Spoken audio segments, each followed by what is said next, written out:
giving people their time as folks are presenting this evening. We're going to start with a presentation by Supervisor Alcorn. Mark is, sorry, I'm on my cell phone right now. Is Supervisor Alcorn on? Yeah, John, I'm here. Oh, good. Okay. Great. Thank you. Well, thanks for doing this, Supervisor Alcorn, and I'll let you take it away. And then we have one item on our agenda after that. All right. Well, thank you for having me here tonight. I'm not a usual attendee of this body, but I do pay very close attention to what you guys do and what you recommend. And first of all, I want to thank everybody on P&Z for all your service. Really appreciate it. It's very, very helpful to me and to the community and to Reston. So thank you for doing that. Tonight, I have a special honor, though, and this is interesting in a virtual setting. So, and Rob, I'm glad you're here, but I have something that is completely blurry. To everybody. Okay, hold on. Let me see if I can do something to unblur my try. Okay, let's do no blurring. All right, here we go.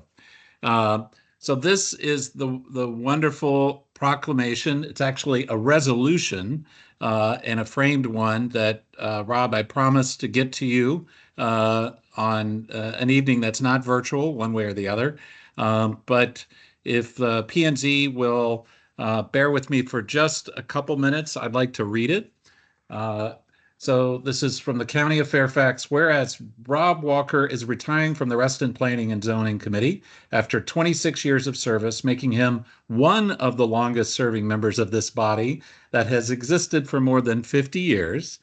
And whereas this independent advisory body to the Fairfax County Board of Supervisors and the Planning Commission performs an important role in reviewing proposed rezoning related development plans, proposed changes to the Reston Comprehensive Plan, and updates to the planned residential community zoning district. And whereas Rob Walker has made innumerable contributions during his more than 2 decades of service, including chairing the committee for 6 years, and whereas on P&Z, he used his calm demeanor and design expertise to facilitate open dialogue and constructive communications, all of which has helped Reston continue to be a great place to live, work, and play. Now, therefore, be it resolved that the Fairfax County Board of Supervisors, on behalf of all residents of Fairfax County, hereby thanks Rob Walker for his many contributions to our community and dedicated service on the Reston Planning and Zoning Committee. Signed, Jeffrey C. McKay, Chairman, Fairfax County Board of Supervisors, and me. So there you go, Rob. Congratulations. And I would applaud if I weren't holding this thing. Well, congratulations, Rob. Well, thank you, Supervisor Alcorn. I really appreciate that. Yeah, listen, I've always been proud of this committee, and I was really just very fortunate to serve for so many years, and you know, I always will be here as a resource moving forward. But you know, I do believe the committee does very important work, speaks really well for the community, and you guys are in good hands now as you move forward. So thank you. Thank you. Thank you, Rob. From all of us who have loved and adored you for years and years, you did such a fine job. Thank you. Thank you, Rob. Thank you, Rob. I'm glad John continued the tradition of starting at right at 7:30. I love that too. Gonna be on time, right?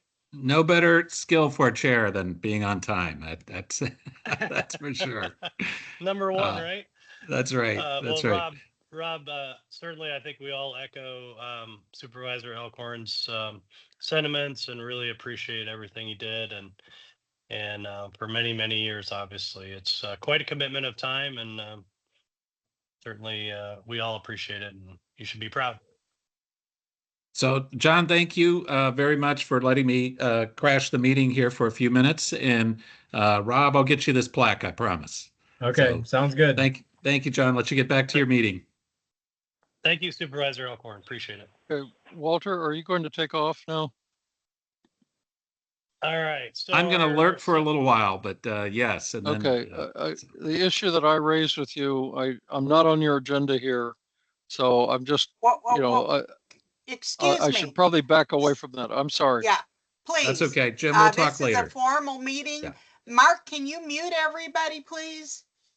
Oh, sorry about that, guys. Hey, everybody. Thank you. See you, Rob. Bye, Supervisor Elkhorn. All right. So our next item on our agenda, I believe Mark Looney or Amanda Williams are going to present. We're not taking a vote or any formal position this evening, but we will be listening to their presentation on the Reston National Golf Course. And hopefully everyone received either an electronic or a hard copy of the documents. I know some people had trouble getting the hard copies. Hopefully that can be ironed out in the future. So sorry about that. I know I think Amy was one of those folks, and maybe some others. Mark or Amanda, are you on the call? Yeah, we're here. Let's Okay. go ahead I'm and here. Go jump ahead right and, in. take it away. Yeah. Okay. Sounds good. Thank Well, you. good evening, everybody. My name is Mark Looney. I'm a land use and zoning attorney with the law firm of Cooley. I'm joined by Amanda Williams, one of my colleagues there. We're going to talk with you about really two different proposals that are interrelated, but have to do with the future of the Reston National Golf Course property. So I'm going to pull up on my screen a presentation. Can everybody see that? Maybe give you a thumbs up if you can see it. Okay, perfect. So we represent the underlying owner of the property of the golf course, which acquired the land in 2019. And shortly before COVID and some of the changes that occurred both locally and nationally to the game of golf, starting in 2020 and really going out a number of years. And during that time period, many of you are aware that they had involved a partner in that endeavor since the time that they bought the property, and realized within the last probably 18 months to 2 years that that partner was not really the right fit for the property in terms of trying to chart out a future for the property as an ongoing golf course operation, as well as for any type of future use on the property. And so they hit pause on those conversations and engaged with NVR, which is a local development company based in Reston, obviously publicly traded, a large company, but really Reston based at its core, and has engaged with NVR to chart two different paths that the golf course property can go down into the future. And it's really, for those of you who have seen this presentation at some of the community meetings and other places, I have said multiple times that the property is sort of at this point of inflection where the ownership group needs to make some decisions about what to do with the property for the next 60 years and beyond. As many of you know, the golf course came into operation in the early 1960s as Reston was beginning to develop, and really has not had, I'll call it, significant upgrades in its infrastructure and in its offerings over that period of time. And as I caught the tail end of the conversation as we were starting the meeting tonight, has really come to face some competition from both private courses like Westwood, which is down in the town of Vienna, courses out in Chantilly, as well as private courses in Chantilly, as well as public courses. Obviously, Herndon is one of them, but there are other, as somebody mentioned, Fairfax County Park Authority operated facilities that have really invested more in the property than the owners did prior to this particular owner taking ownership in 2019. And so given the point of inflection that we have where the property owner needs to figure out what to do going forward, do they reinvest into the golf course and really upgrade the golf facilities into the future, or do we hit pause on that and see whether the community, the county, and others believe that there perhaps could be a different or better use for the population overall than what is essentially private property today. It's obviously operated as a public fee course where members of the public can come in and pay a fee to enjoy the property, but it is still private property at the end of the day, both in terms of access to the golf property and how investments are to be made in the property. And so what I'm going to present to you tonight are the two proposals that we have developed for how to evaluate, or how we're evaluating, the future use of the golf course property. Just to set a primer for those who might not be aware of how the PRC zoning district, which is obviously the baseline zoning classification for much of Reston, works. On the screen is kind of a PRC for dummies approach to how the Reston's PRC zoning district was developed. When Bob Simon had the vision for this mixed use community, he went to Fairfax County and said, there's no zoning district that allows me to do what I want to do, which is to integrate uses both horizontally and vertically. We had these traditional zoning classifications where you put commercial on the left, residential on the right, and then industrial and retail and to the top and to the bottom. But it really wasn't allowed to be integrated. And so the zoning district that was created, then RPC, now PRC, envisioned 5 different elements for governing development within the community. The first was the development of a master plan that set forth the vision for what the planned community wanted to be when it grew up. And that covered the entirety of the master plan community and segregated areas into residential, village centers, convention centers, conference centers, convention and conference centers, town center, et cetera. And then systematically over the decades, the master developer, whether it was Bob Simon's company to begin with, later Gulf and Mobile and Terrabrook and others who sort of brought most of it to conclusion, at least the first iteration of development, would systematically go around and rezone large areas of land from what was then largely a residential zoning classification to the new RPC or PRC zoning district. And when they rezoned, they would identify a development plan that was supposed to be consistent with the designations on the master plan, and designated not just what uses were permitted in various places, but where some of the major road networks were going to go, what types of densities were planned. For example, within the residential land use category, the RPC and PRC zoning ordinance had what was called low density, medium density, and high density areas. And depending on whether you were low, medium, or high, it anticipated a certain intensity of development or density of residential units that would be within each of those areas. And so the development plans that were approved as part of the various rezoning applications outlined what uses were to be conducted where, and typically at what intensities. And these development plans would cover, anywhere from 50 acres to 300 acres at a time within the larger planned community.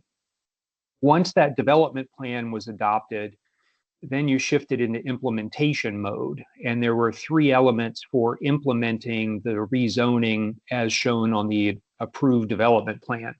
The first was what was originally called a preliminary plan, now what's called a PRC plan, which is an engineering drawing that sort of sketches out the basic engineering fundamentals of the development. It has to be in conformance with the approved development plan. And it generally sets out in more detail than the development plan what actually is intended to happen on the ground. Once the PRC plan is approved, you then move into construction drawings. The site or subdivision plan is the plan that authorizes the horizontal construction of the development, including roads, sidewalks, parking spaces, utilities, that sort of thing, all constructed at or below grade typically. And then you have the building permit, which is the final step, and that's what authorizes the vertical construction of development, whether it is an office building, a single family house, or a retail center. In order to go vertical construction, you need the building permit. So that's the flow of how development occurs within Reston. The Reston National Golf Course property is the subject of 4 different rezoning applications, starting with one that was approved in September of 1966. It covered 134 acres of land.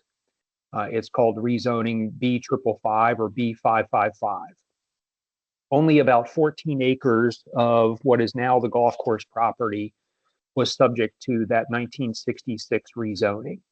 The balance of the golf course property was rezoned in 1971 through 3 additional rezoning applications.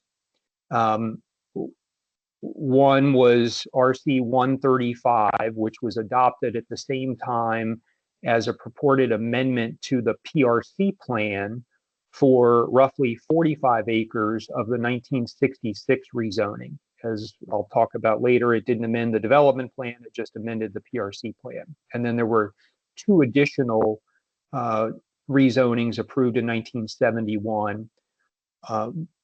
All 3 of those 1971 rezoning applications identified the portion of the rezoning property, meaning the area that was the subject of each rezoning, as golf course or open space, depending on which development plan it was and the exact verbiage that was used. And some of you may recall there was a dispute about a decade ago that ended up in some litigation about whether the golf course / open space designation on those 3 development plans represented the totality of the uses that were permissible for the golf course property. Ultimately, that litigation was, I'll say, ended without getting a substantive answer on that question from the court system. Instead, it was dismissed for procedural reasons. And so the sort of underlying question never was quite answered. But nonetheless, there was a lot of conversations about the fact that from the county's perspective, the Reston Association's perspective, Rescue Reston and others, that the underlying development plan governed, and what was on the development plan is what uses were permitted. So then as we fast forward to today, and we're thinking about what to do with the property, one of the 2 proposals that ownership has identified and has been the subject of a pre-application meeting with county staff, and we're in the process of finalizing the actual application materials themselves, would be to file a PRC plan for a large portion of the golf course property to do 2 things. One, to improve and expand the golf related offerings at the property to bring them into, I'll say, modern times, and to align the development on 14 acres of the property with the development plan adopted in 1966 under the B555 rezoning, which, as I'll show you in a second, actually shows medium density residential as the permitted use on those 14 acres versus the golf course that has been constructed over top of that 14 acres in the interim. To get into the weeds of the PRC application, this is the golf course property itself, Sunrise Valley Drive to the top of the screen soapstone running sort of left to right across the screen this way, excuse me, or going down this way. It'd be help if I do my hand, maybe that's a little bit easier to see. So soapstone here. Coming over to the side, this is Reston Parkway on the left-hand side, and then Colts Neck Road going down over here. The existing clubhouse and driving range are located here, and as a general matter, would not change in terms of their general location within the golf course. I'll show you in just a second a summary of the slides that, or a slide that shows the proposed changes.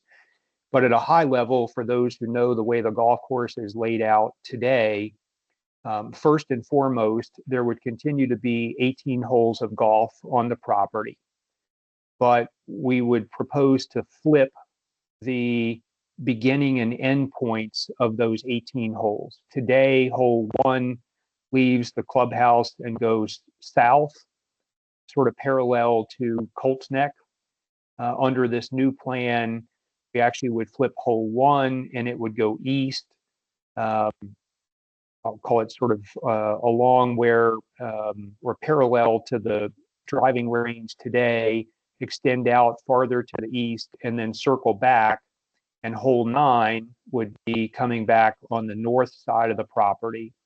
And then in reverse, hole 10 would go out to the south, make a turn to the east, loop back around to the south before heading northwest to finish here at hole 18 on the southwest side of the property.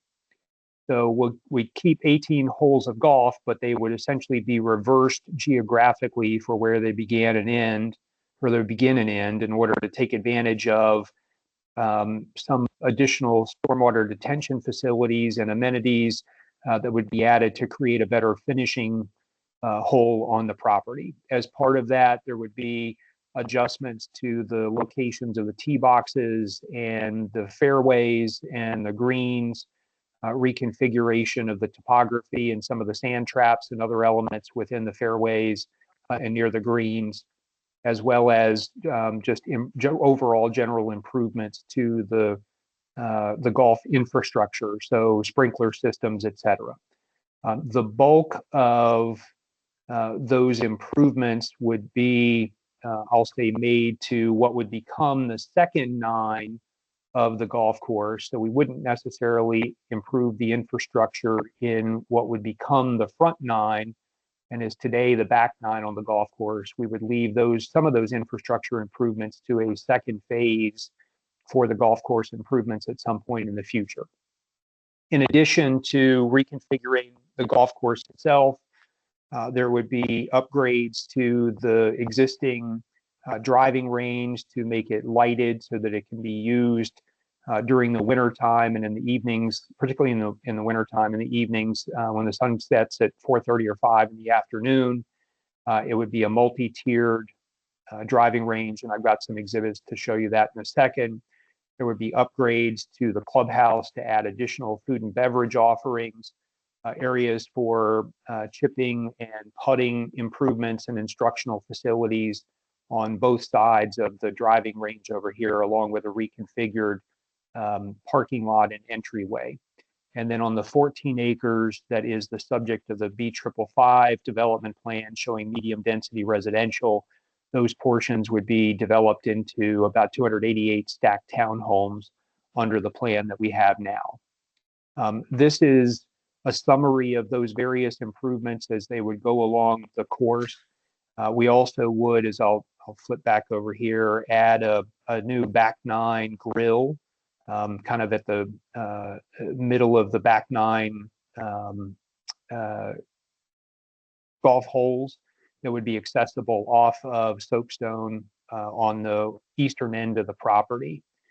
But it would essentially just bring the golf course into modern times. One of the things that's happened nationally and internationally, particularly since COVID, is that the golfer has changed in terms of the offerings that they're looking for.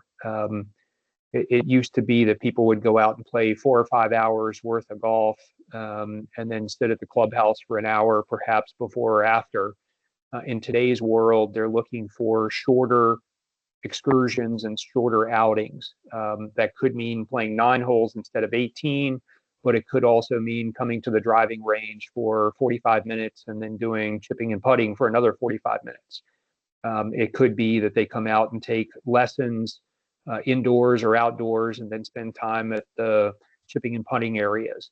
The ability to, there's only so much, I'll say, throughput that you can get on the golf course during daylight hours if you're sending foursomes out every 8 minutes. And so part of these upgrades are to be able to compete with existing facilities, both public and private, that already have some of these additional offerings, as well as to be able to create additional revenue for the golf course to be able to invest in some of these upgrades and infrastructure improvements that are necessary by creating additional revenue streams above and beyond what's been able to be done to date. And for those of you who have been to the facility, there have been periodic sort of cosmetic improvements to the kitchen or to elements of the clubhouse, that sort of thing. But there's not been a wholesale rethinking of the golf course since its inception, unlike, say, Westwood down in Vienna, where within the last decade, they've completely redone their entire facility from a golf perspective and all of their associated amenities. And so part of this is being able to compete with those newer offerings at courses that have already made some of these investments. Just to give you a little bit of additional detail on it. So this is the reconfigured driving range with the clubhouse and an indoor technology center for instructional activities. There's a lighted short game area over on this side, a lighted putting green over on this side to be able to build off of the instructional aspects that we're proposing, the installation of additional netting around the golf course. And then this is the reconfiguration of the holes in what will become the back 9 is currently the front 9 of the property. So you can see hole 18 finishing coming in towards the storm pond with the clubhouse and driving range in the background.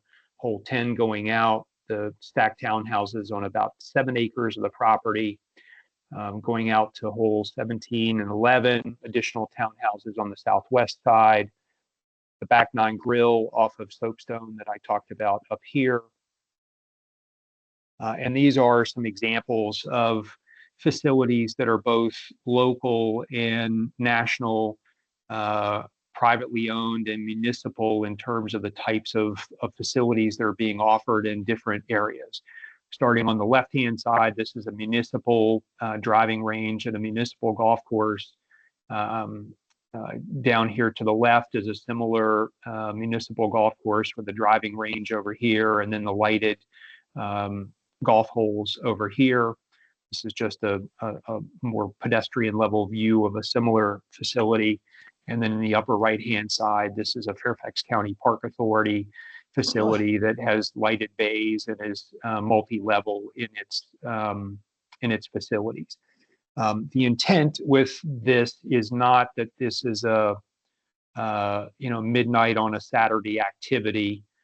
It would still be limited to similar timeframes to what the current facility operates, which in the summertime is, call it 9 o'clock at the outside because light begins to dissipate. What it really will be able to do is to be able to utilize the facility more in the spring and fall and winter, where light becomes more scarce after the dinner hour, if not before. So that's a summary of kind of what's in the PRC plan application. It's obviously a lot of proposed investment in the property. There's likely to be a pretty significant amount of disruption during the period of construction of these various improvements. And it's probably a multi-year effort to try to make all of these improvements and have them up and operating. And as I said earlier, we're only tackling or would only tackle a portion of the infrastructure with this first phase of improvements. There would need to be additional infrastructure improvements with a second phase at some point down the road. which got the ownership thinking that before we made this significant reinvestment in the property, and before we engaged in what likely would be disruptive for the community, for those who live near the course, and really sort of lock in this use for decades to come, that perhaps it was worthy of determining if there was interest in the community for discussing an alternate use of the property that could result in a significant portion of the property, on the order of half of the 165 acres, becoming publicly owned as opposed to privately owned, and in the process be able to, I'll say, make it more available for Reston and those in the broader community than it is today, when it operates as a fee pay private facility. And so we filed a site-specific plan amendment with the county's Department of Planning and Development to give us a vehicle to engage with the community, to have a conversation about whether there could be an alternate use to the full complement of the property than it just being a privately owned recreational facility.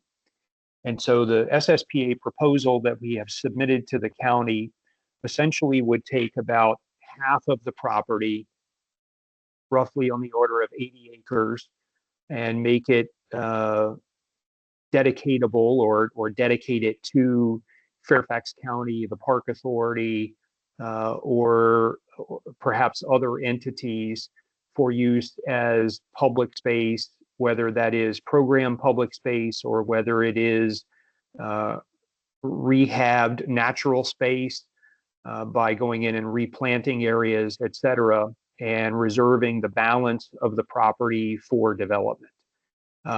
What you see on the screen is the concept that we submitted to the county.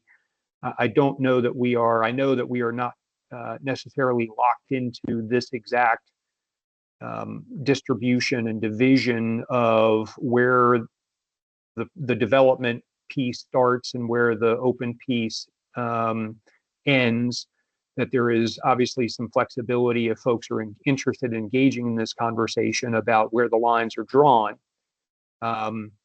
We do need to propose, if we go down this route, private development of roughly half of the property, because it takes money to be able to, I'll say, to afford to dedicate land at no cost to the county or to whatever designated entity becomes the recipient of it, as well as to be able to finance potential improvements that could be made either to the property itself or through contributions of capital to the county, to the Reston Association, and otherwise.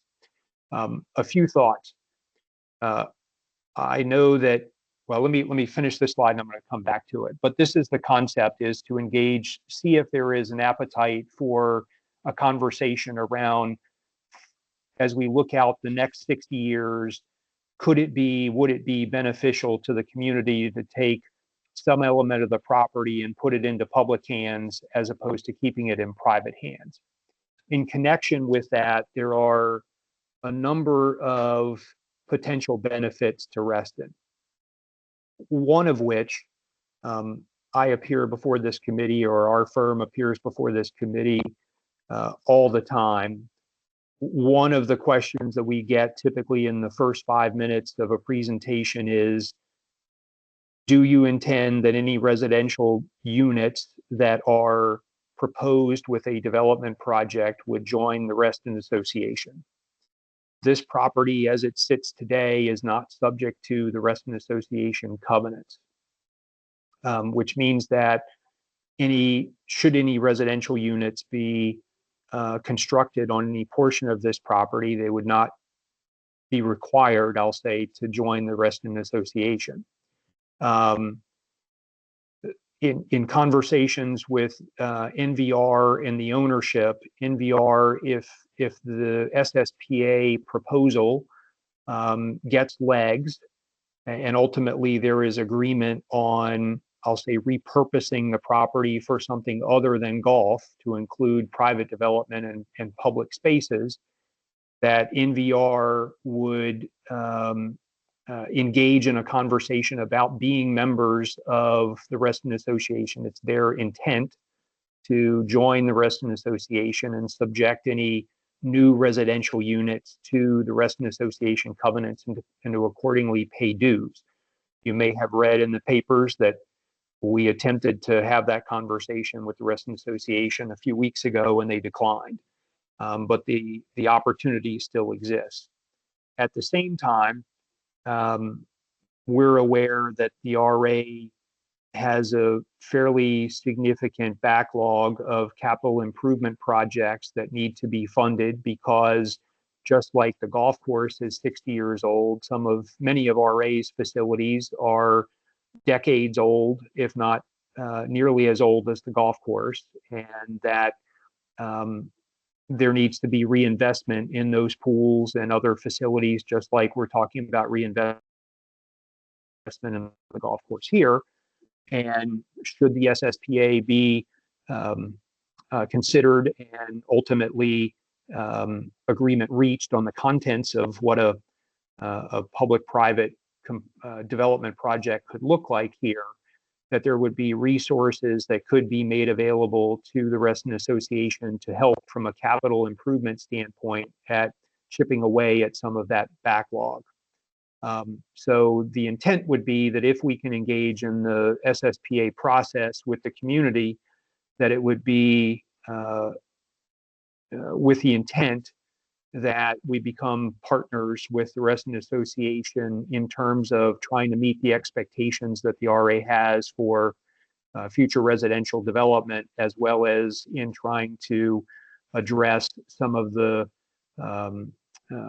infrastructure requirements that are present in the community and perhaps not yet fully funded in terms of future improvements. So these are a couple of examples of the types of things that obviously could be done in the public spaces. It could be everything from active playground areas to community gardens to refurbished meadow areas to create wildlife habitats and places for wildlife that may not be able to use a manicured golf course today into the future. And then in terms of kind of architecturals, these are just placeholders that we submitted to the county as to what types of architecture might come with that development. I know one of the questions will be, what kind of density are we thinking about under the SSPA proposal? We've contemplated somewhere in the neighborhood of 10 dwelling units per acre on the portion of the property that would be used for private development should we go that route, just to give you a sense of scale and order of magnitude. But either way, the message in all of this is that the ownership needs to do something. It's really a question of whether we can, the community is interested in having a conversation about placing roughly half of the property into public hands, or whether we should pursue the course of the upgrades to the golf course itself, along with a modest amount of residential consistent with that 1961 approval. And so with that, I will stop sharing and be happy to answer any questions that you have. Thank you very much, Mark. Typically, we go through and have folks raise their hands, and then we'll give people a chance to speak.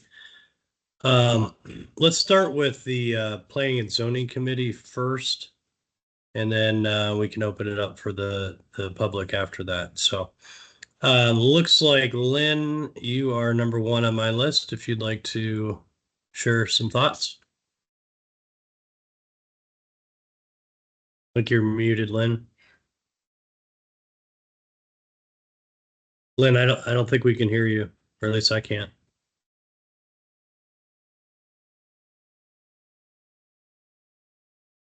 I think her computer may have frozen. I can see her. Lynn, we can see you moving, but can't hear you. Tell you what, I'll come back to you when you let me know when you're ready again. Looks like Katie. Yep. Hey, good Go ahead. evening. Can you guys hear me? Yes. Okay. Hey, I've got a lot of comments. So thank you, Mark, for coming tonight. Number one, I was just curious. So I see on what you sent us, it's the Virginia Investment Partners. It was Warhorse Cities and Weller Development. So are one or both of them no longer part of this? Weller is no longer a part of this. So is that like, when did they leave? Like, did they sell it out or when did they leave? I'll say there was an agreement reached with their partner Warhorse Cities to leave the partnership, call it within the last 18 months. I can't Okay. give you an exact date, but sometime in the last 18 months. Yes. Okay, so Weller decided that maybe he wasn't gonna be in here for the long haul. Okay, number I think two, it was sort of I've the other been, way around, but okay, so number two, at Langston Hughes, you had stated that the area of land, if you go back to the picture, like it kind of looks like a little bunny, like a top of a bunny with the bunny ears. And you had stated the quote unquote donated land, you had said at Langston Hughes that that could be changed as a later date. And the renderings were only kind of an example of where the donated land would go because, you know, that all kind of depends. Because I'm just thinking this, holes 12 through 15, which is kind of the north part, kind of closer to Sunrise Valley. That's very close to the Wheeling Metro. So I would be surprised if that development that they weren't gonna wanna do something that would be so close to the metro. you're So I talking kind of about thought that might, yeah, out that here? might be, I just kind of thought Yeah. that might be a little, not very forthcoming because I don't understand why they would want to donate that part of the land, to the county. Unless maybe So- it's wetlands and it's not really, buildable. No, it's not that. It's there's a couple of reasons. One of which was obviously you have along this area you've got Sunrise Valley Drive, and to your point, you're closer to the Reston Parkway station or Reston Town Center station. There's some development in between this area and Sunrise Valley Drive in this location over here that I think as we were just conceptualizing it, and this was all that was required at this stage, was sort of conceptualizing it, was that this area probably, depending on unit types and that sort of thing, was, I'll say, less compatible from a development standpoint relative to, call it Sunrise Valley Drive, call it to the rest of this, to the Wheeling Metro Station, than let's say this area. And as you got down into this area, it was a little bit farther afield as well, with some development along Soapstone over on this side. I don't know that there is a magic sauce per se that says we couldn't take, and I'll make stuff up, right? But take this area here that's farther from Metro and put it up here if that's what is of interest to folks. We were trying to, at least as we thought about it, get down closer to Hunter's Woods in this location, understand that there's a little bit more infrastructure from a transportation standpoint over in this area. But if people are, suggesting that maybe we could take some of this stuff in the south and put it a little bit in the northeast up here, there's definitely opportunities to have that conversation. Okay, and don't misunderstand me. I was not suggesting any change at all to the golf course. I was just pointing out that I know you'd said that at Langston Hughes that you're like, well, the numbers could change. And coming back to that public thing, I mean, it would cost money for the county to create all these renderings that you're showing. I mean, I can't with the county. Like when somebody gives you property, it's not just like, okay, there you go, and it's not going to cost anything. So I mean, and understood, and so understood, and that's typically part of the negotiation process is what improvements could or should be made on some of these areas, right? So as an example, if I go back to what was on the screen in terms of just different programming elements that could be for that area, we would anticipate that if the desire was to place, a regional playground of sorts on some of that to be publicly owned areas, that through the proper negotiation process, we fully could expect to pay to develop this set of improvements. I mean, Right, I'm just saying, but then somebody, RA, would have to maintain it. So that, like, and we're talking about how, in your other statement, you're talking about how RA maybe needs money because they have capital projects. Yep. So just, honestly, Mark, there was a different guy that did a similar presentation about a year and a half ago here at the golf course that I went to. And his offer was not to Reston Association. His offer was to the homeowners along the golf course that maybe we could repaint homes and stuff, people that need, capital improvements on their homes. So it just sounds like you guys are, I say you guys, I mean, I'm using that as a very, broad stroke, but maybe since the homeowners kind of didn't take the bait that, yeah, I'd love to get my home repainted and you guys can redevelop the golf course. It just sounds like now you're saying RA needs money for capital improvements, but yet you're gonna give them a whole bunch of public space that they also have to maintain. Yeah, I can't speak to what was discussed before. I wasn't involved in that. Sure. I'll take your word for it that was what was Yep. suggested. And I think what's changed, Katie, a little bit is, at least from our perspective, this conversation is more about recognizing that something has to happen to the property for the reasons that I talked about. And so if something has to happen to the property, we're trying to be transparent about sort of what the choices are and to engage in people about the choices. I don't see this as, a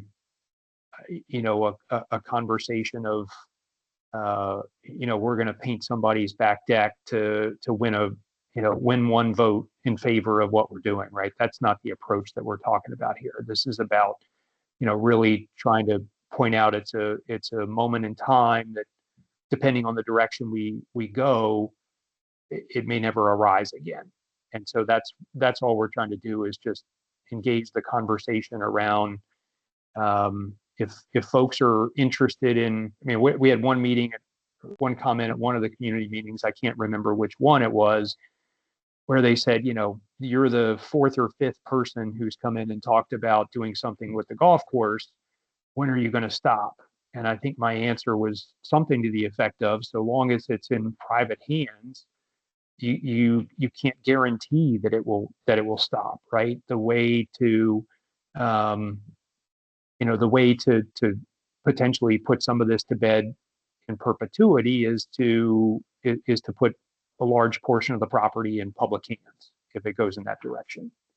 So we're just offering a vehicle that says, we can choose path A or path B, but once we go down, path A and start making those investments, it makes path B a lot harder.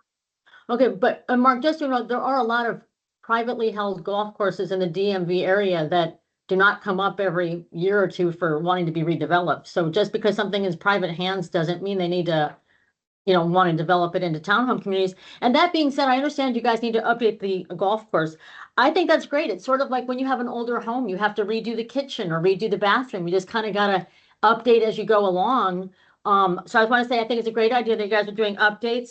Another point was just the lighting. You showed like a rendering of a lot of lighting. Reston's very particular about lighting. I don't know if the planning commission would go for all the bright lights in Reston. I mean, that might be something, if you were to even kind of work down the path. I just don't know if all the lighting would actually go. And then I know you said the golfer mentality around here has changed. My neighborhood is on the golf course.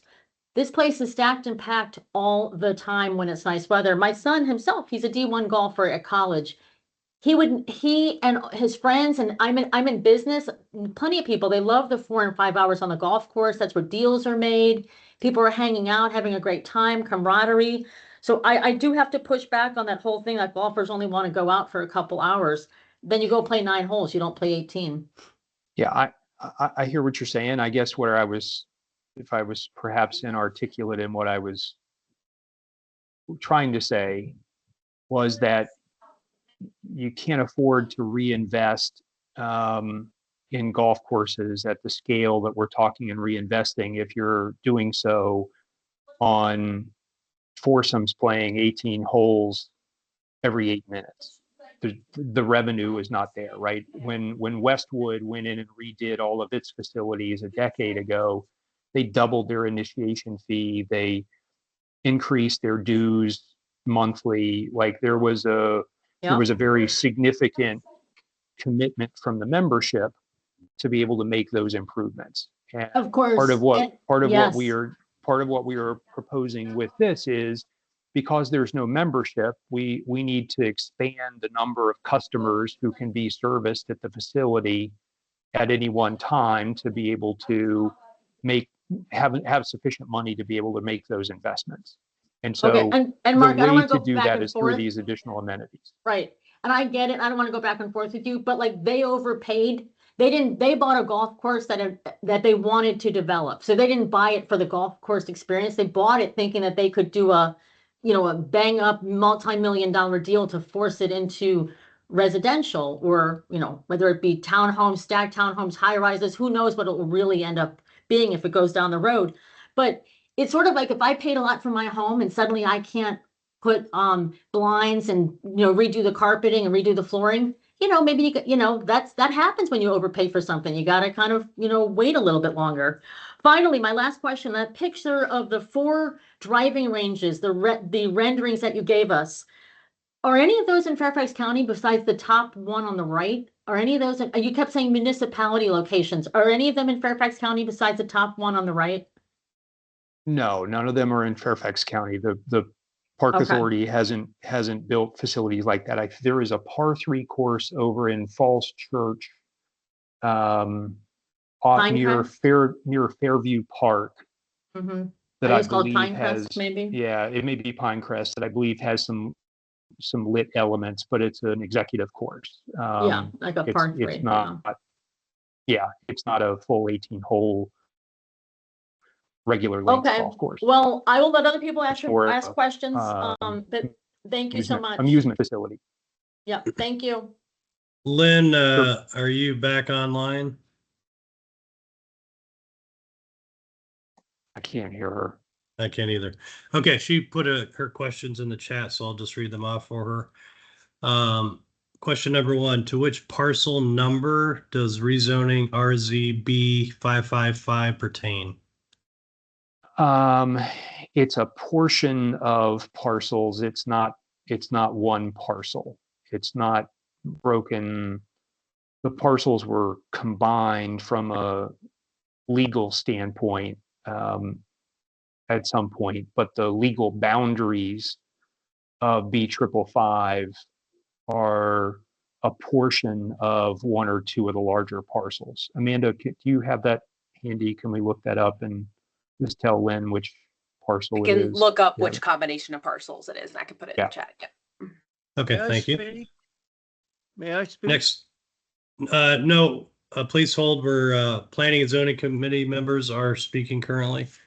Amanda, and when we'll- you get that information, please tell us. We're Yeah, she writing will. down She's gonna- notes. she's gonna- We don't want to she's get gonna out drop of it in the the- chat. Thanks. Totally. Yeah. Yep. I'll let you know. We have that exhibit where you can see where it is. I'll just have to do a little digging to figure out I exactly have some which very parcel number it valuable is. information if you'd let me speak, please. No. Can you this please isn't hold? committee. We'll give you a chance to speak later, okay? Next question is, what's your research source for new golfer behavior since COVID?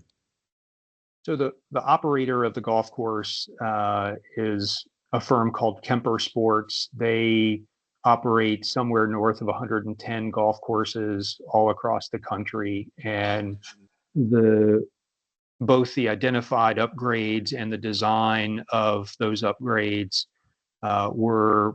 were done in consultation with Kemper Sports. So we are taking their direction as the subject matter experts in sort of what they're seeing in different marketplaces and what they think is the appropriate mix of new offerings. Okay. Thank you. And just for everyone's edification, we're going to go through, I think I said this at the beginning, but we're going to go through the Reston Planning and Zoning member questions and Hey, comments John, first, and then we'll open it up. There was one more question that Lynn had, I think, which was Yes. how do we envision phasing the PRC plan proposal? We haven't gotten there. We haven't gotten there just yet in terms of exactly what would happen when. But as I showed you, most of the improvements are on that kind of southwest side of the property, and so my operating assumption is that most of those improvements would happen at or around the same time, because you wouldn't leave. You might be able to do 9 holes and continue to operate 9 holes as you were redoing the other 9, but you wouldn't be able to keep 15 open as you redo 3. Most likely, you'd be redoing 9 holes at a time. Right. Okay, for the SSPA, 2 questions. You state that the intent is to join RA, Reston Association. Please know our RPZ committee members have heard this before and have been burned. So can you please comment on that, I guess? Yeah, so it's more than just the intent, it's the expectation that we would join, meaning we have the expectation, NVR has the expectation that they would join the RA. As you probably are aware, we can't do that unilaterally. There has to be a vote of the Reston Association to expand the boundaries of the covenants and to accept people into the association. That was part of the conversation that we hope to and still want to have with RA at some point. But our expectation is if they're willing, we'll join. Thank you. Another question from Lynn. Who would pay for maintenance of the proposed park open space? Remains to be seen in terms of how ownership of it is resolved. If it went to the park authority, then the park authority would pay. If it went to the homeowners association or I'll call it the new cluster association of whatever development happened, then perhaps they could pay for some or all of it. If it went to the Reston Association, then RA could pay for all or a portion of it. Those are details we would have to obviously work out, no different than any other development project in terms of kind of where ownership vests and who has maintenance responsibilities after that.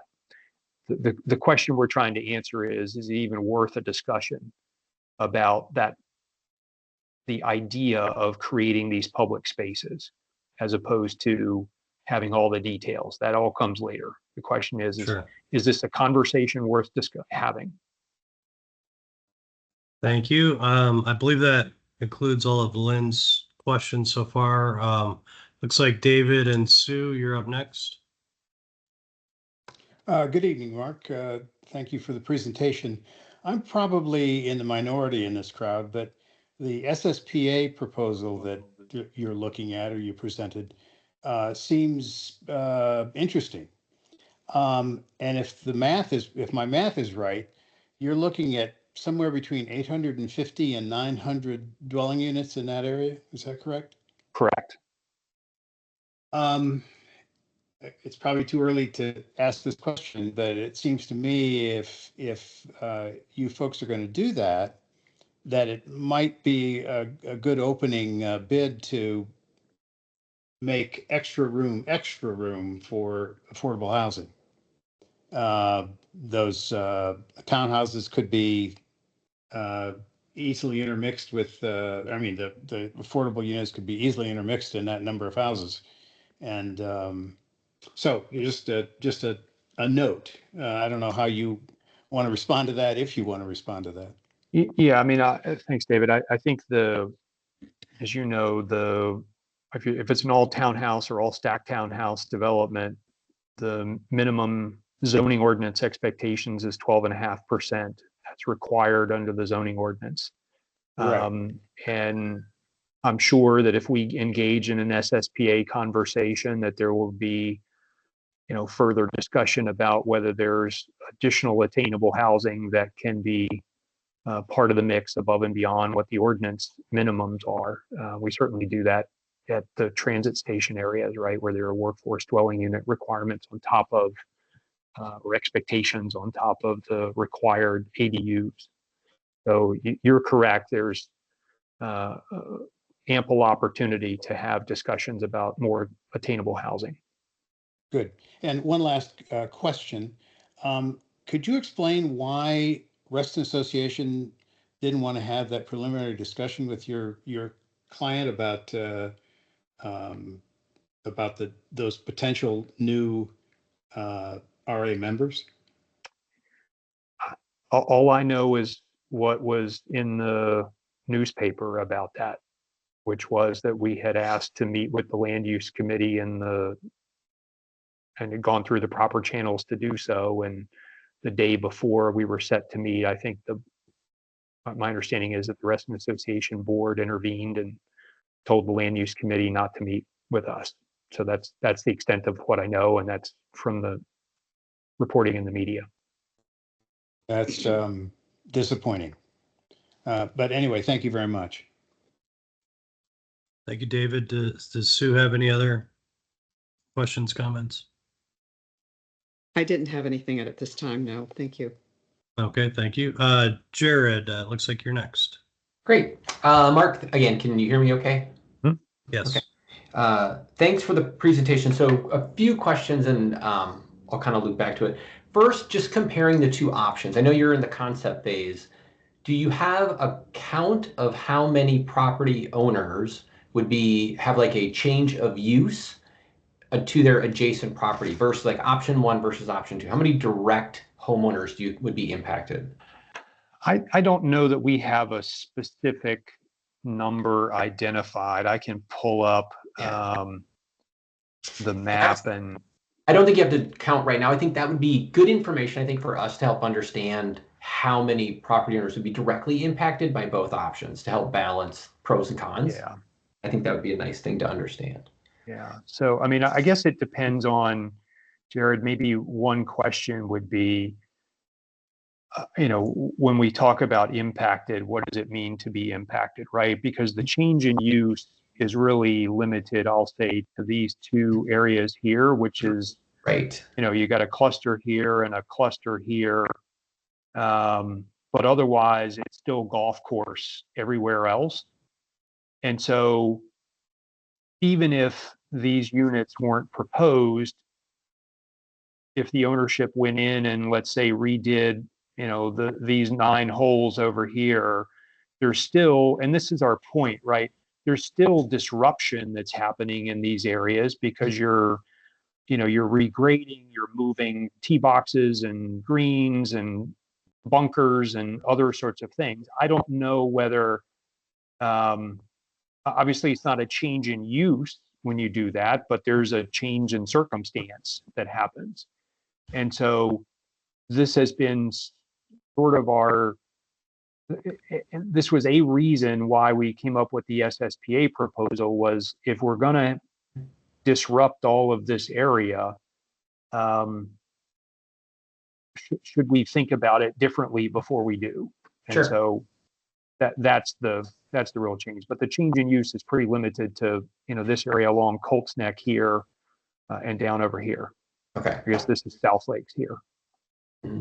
Okay, that's what I kind of picked up on by looking at the plans earlier, but I was wondering if you had done a count, and that's totally fine. To confirm on the SSPA use, the concept shows residential, and is that the intent? Like you wouldn't do any mixed use at all, even along like Sunrise Valley, the major thoroughfare up on the north side? The way we've conceived it at the moment, it would just be all residential. Obviously, through the SSPA process, if we engage in it and there's a different idea, certainly that could be part of the conversation. I think in terms of the way we thought about this was, and this gets to your first point, which was we were thinking about putting like-kind units and like-kind development adjacent to one another. So where there are townhouses, we would put townhouses. We weren't necessarily thinking of it as, true mixed use in that respect. We were trying to be somewhat compatible with what exists there. And so, that would be the one change. I see somebody just pointed out in the chat about the Black 9 grill. That would be the introduction of a small commercial component along Soapstone, but otherwise it would all be residential. Okay. And I guess so just my last question, I'm just curious from the developer's perspective, which option do they prefer at this moment? Do they have a preference?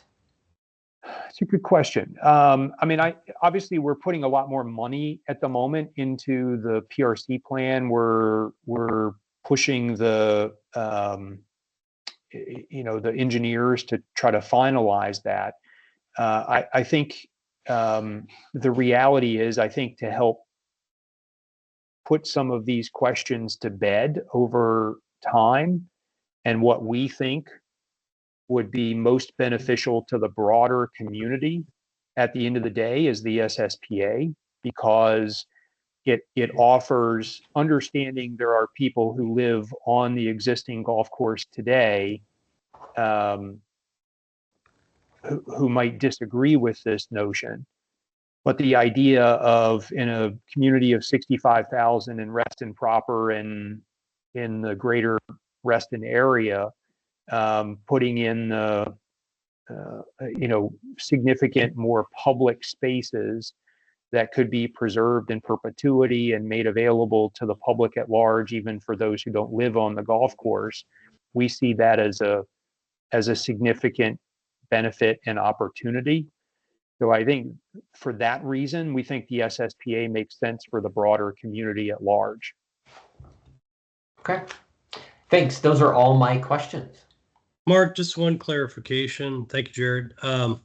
In terms of the 555 option, I don't know what you call that. Option number 1, I guess. Is that does that require a zoning change at all, or is that a quote unquote by right? It's a PRC plan only. So it doesn't require a development plan amendment. So it doesn't go through a change in ordinance. It's just an implementation plan of the development plan from 1966. And then the golf course changes. It would be implementing changes to the development plan on the 1971 zoning approvals. So it's not a change in the zoning ordinance. It's just an implementation of those development plans. That makes sense? It does. Thank you. Looks like next is Tammy. It's Matt. I think Matt John, sorry, Oh. it looks like you skipped over Oh, me. I'm but sorry, Matt. I'm sorry, Matt. No worries, John. I'll be relatively quick. Kind of first pass going through this, I think that the PRC plan to me seems like a much more compatible use as far as the number of units and the scale of the buildings and continuing to use the golf course as a golf course. I fully agree, Mark, with what you said, and also some of the comments that were raised during our community meeting a couple weeks ago that the golf course is kind of out of date and the model of golf and some of the amenities and things like that have changed, and more modern golf courses that have those amenities are more popular and also offer some additional ways to make revenue rather than simply playing 18 holes of golf. So I'm sort of understanding of those arguments. Question that I had, I actually counted on Google Maps here the number of existing parking spaces at the parking lot of the golf course. I think I might be off by a few spaces, but I got 156. Would that same amount of parking spaces be maintained in the new development?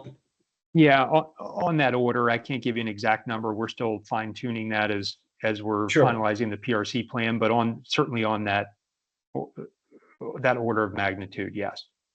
It could be a few more, it could be a few less, but yes.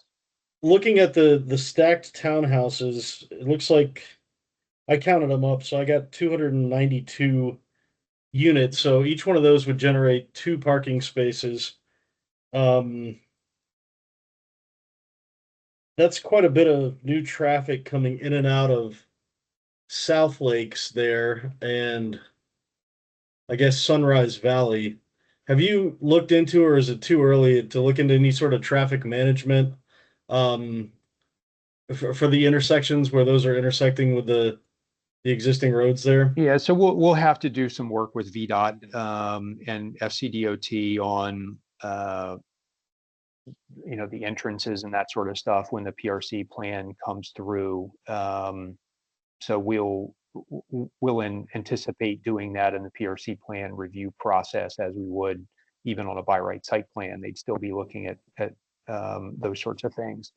So we'll anticipate doing that. The location of where the entrances are already set out to be able to meet VDOT standards. So it's really about the intersections as you talked about. But we haven't filed the application yet, so we haven't gotten into that discussion with them. My next comment, and once again, I mean, these plans are very, very early and very schematic, but in these sort of 2 separated townhouse neighborhoods, I'd be curious to see what sort of amenities and green space are being provided for those homeowners as well, as far as public space for their use. County staff asked us about the same thing, and we'll be working on trying to resolve that question. And my last concern, it's come up a few times already, but I'll mention it as well, is simply the site lighting at night. I know I was the architect on the Lake Thoreau pool renovation, and I remember the first lights we put up there, we ended up getting complaints about them, and we actually had to change them. So I know the people in Reston take that very seriously, and this is a lot of yellow triangles on my plan here. So just making sure that those are not staying on too late and they're not causing too much disruption to the homeowners that live around there is certainly a concern that I would want more information on. Yeah, understood. And the way we have to, whatever lights go in, we have to comply with the lighting ordinance of the county in terms of both design and the direction pointing downward, right? They're not going to be pointing out.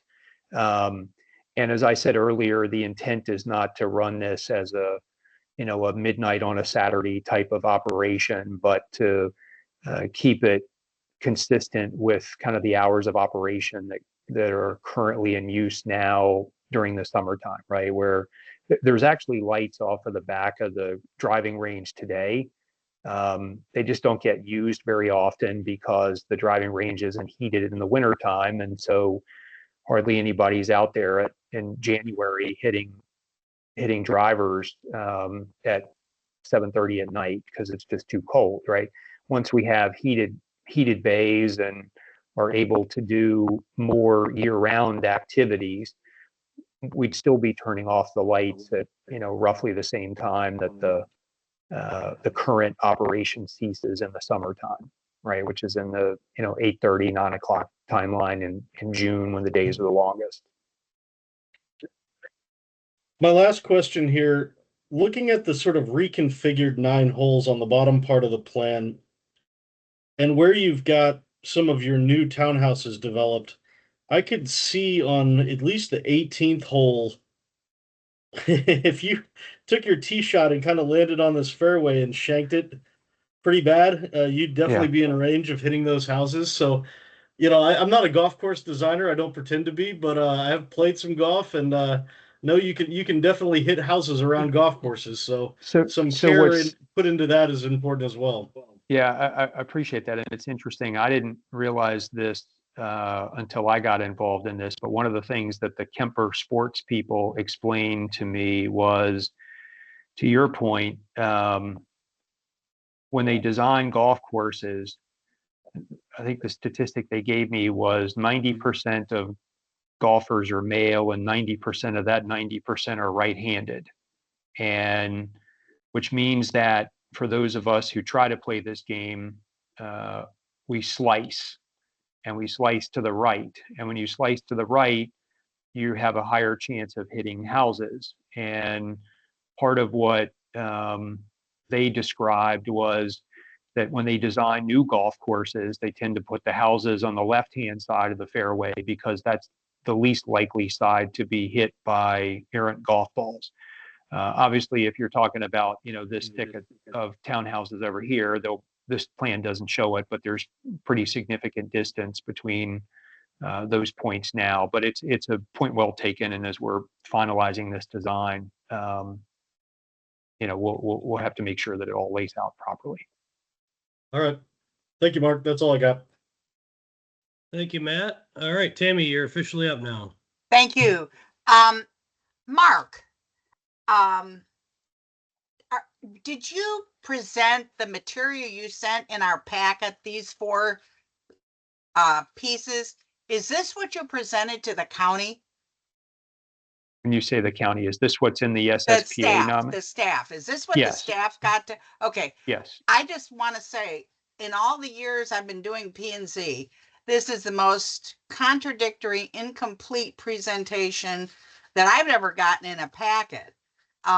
Because I went to meetings at Langston Hughes, I sort of knew, but there are so many things that are confusing about it. And I'm just going to hit a couple highlights. People have mentioned a lot of stuff. And then I'll have a comment on the end since Lynn can't speak. She was, we had discussed this earlier this afternoon. There's no acknowledgement in this packet at all of any damage to immediate existing Reston neighborhoods or the community as a whole. And obviously you can see the number of people that are on this meeting that are extremely concerned. So I have to say that. Second thing, Reston Association tried to put lights on a pickleball court, and I thought the county staff was going to have apoplexy. And that was one court, not late night hours, and they just, Reston Association dropped it completely because the staff was so upset. Then I open up your plan and it's got lights everywhere. And I'm how in the world is this even possible in this community and with staff? Let me tackle that because I was actually involved in that. The issue with Barton Hill, which is the tennis court that you're talking about, RA's desire was to install the lights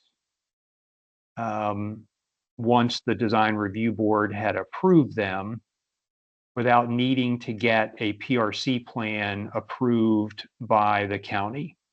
So when we go back to this structure, what RA wanted to do was to install the lights only with a site or subdivision plan and a building permit. They didn't want to have to do a PRC plan because it would require the development of these engineering drawings. Correct. That were of fairly significant expense when all you're talking about is putting in a 3-foot round light pole base, concrete base, 8 or 12 or 16 times. I forget exactly how many standards there were, or how many light poles they wanted to put in, but that was the intent. And what the county said was you needed to get a PRC plan approved before you could install the lights. Mark. So the difference, Tammy, is I'm explaining because you've suggested that somehow what I'm doing is inconsistent with that, and it's not. No, I'm not saying that at all. What I'm saying is the idea of lighting is a very sensitive area for Reston. But the substance, I hear what you're saying, but the substance of the dispute was not whether the lights were good or bad or black or white. The dispute was what was the application needed to secure them.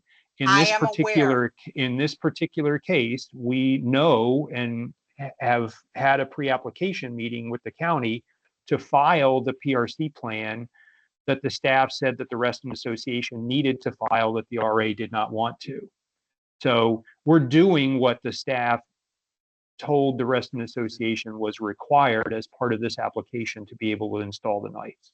I'm merely making the point that a lot of light, especially around existing homes, is not going to be popular. And I'm here to represent the existing community as well as the interest for good planning. And to have lighting all around existing homes, even if you're saying that it's only going to go till 9 o'clock at night now, let's just end that lighting I thing. hear you, and I'll make one last point, and then we can move on.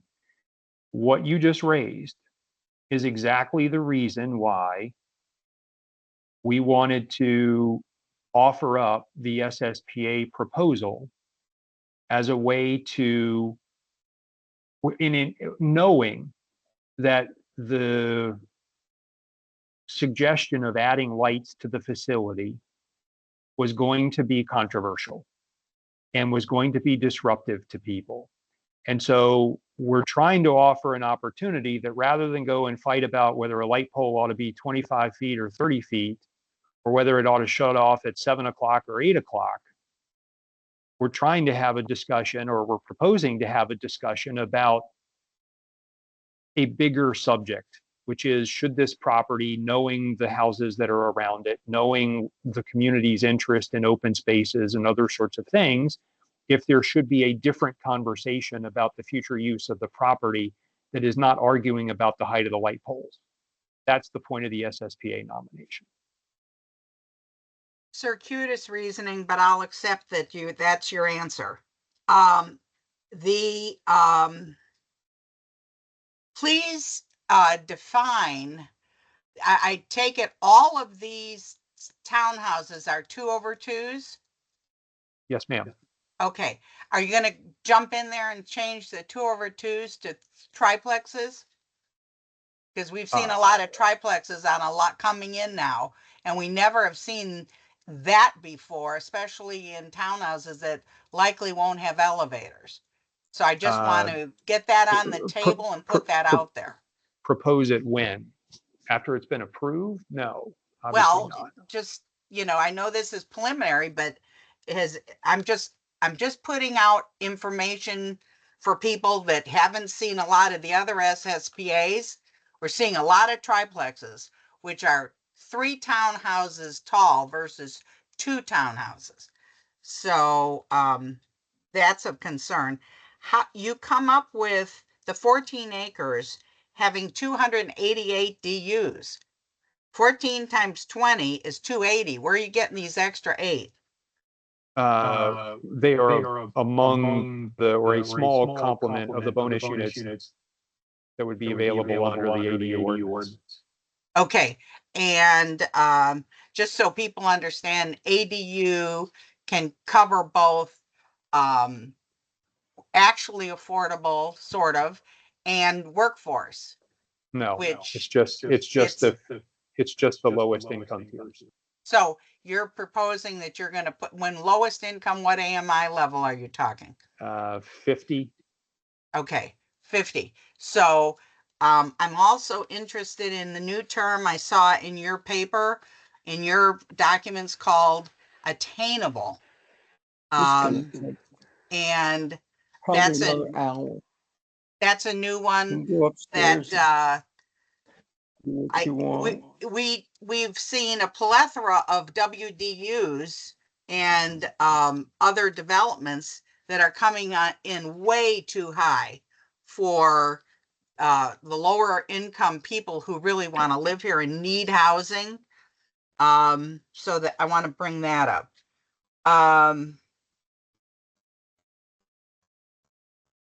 What about, nobody's talking about the PRC cap of 13 per acre. Have you computed what this will do to that cap? If this is developed, because the golf courses are zero population. And it was intended to be that because they're pipelines primarily, and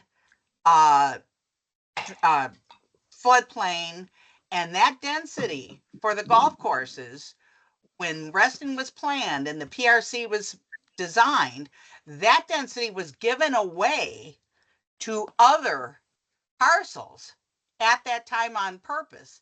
And now a new owner is coming in and saying, well, wait a minute, we have by right to put all this new density in. Well, the county didn't operate the way it operates today back then. And so this is of concern. You want to answer that? I'll say that we've looked at it. Yes, ma'am. I'll also say that we've also considered, from whether in a legal standpoint, a cap on population, how many babies you can have, is constitutional. We'd obviously rather not cross that bridge, but we've looked at that as well. Okay, so now we're getting into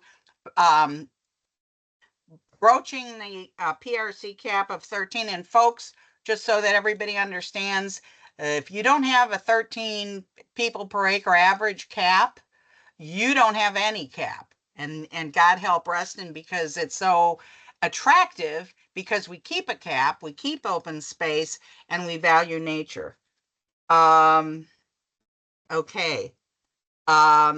The thing I want to bring up is I've been getting calls from people stating that you are having a meeting Wednesday at Herndon Intermediate to invite the community in to have a chat about what you're planning. I just thought that was really interesting when you hadn't even been to us yet. And that indicated to me that you're racking up credits for having public meetings. And hopefully the staff won't buy into that people that go to those meetings favor this. So let me, I'll run down the list of meetings that we've had. So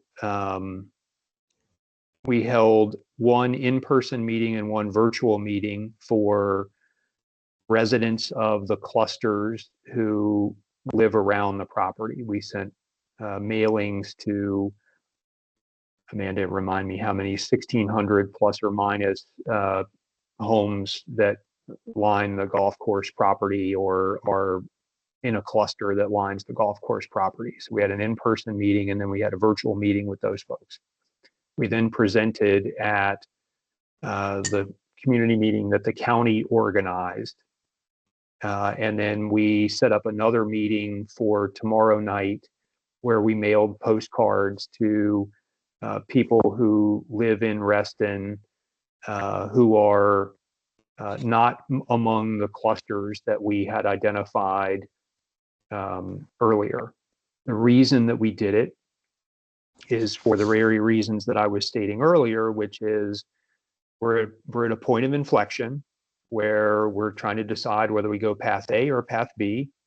We are trying to get a broad and diverse set of opinions on understanding where the community at large might sit on plan A versus plan B. Obviously, people who live directly on the golf course were contacted first, and we tried to meet with them. Actually, let me back up. Reston Association was contacted first, and then we contacted the clusters around the property. The meeting tomorrow night is for people in Reston who aren't on the golf course cluster areas proper, but might be interested in the notion of an additional 80 plus acres of public space. So we're just trying to get a broad and diverse group of opinions together. We don't make the decision on whether the SSPA goes forward. That's ultimately the Board of Supervisors' decision on whether to push it forward or not. Part of the reason, you talked about the PRC plan and what you thought was lacking in there. Part of this is that there is this window of opportunity that is available while the SSPA nomination process is underway to start this conversation if people are interested.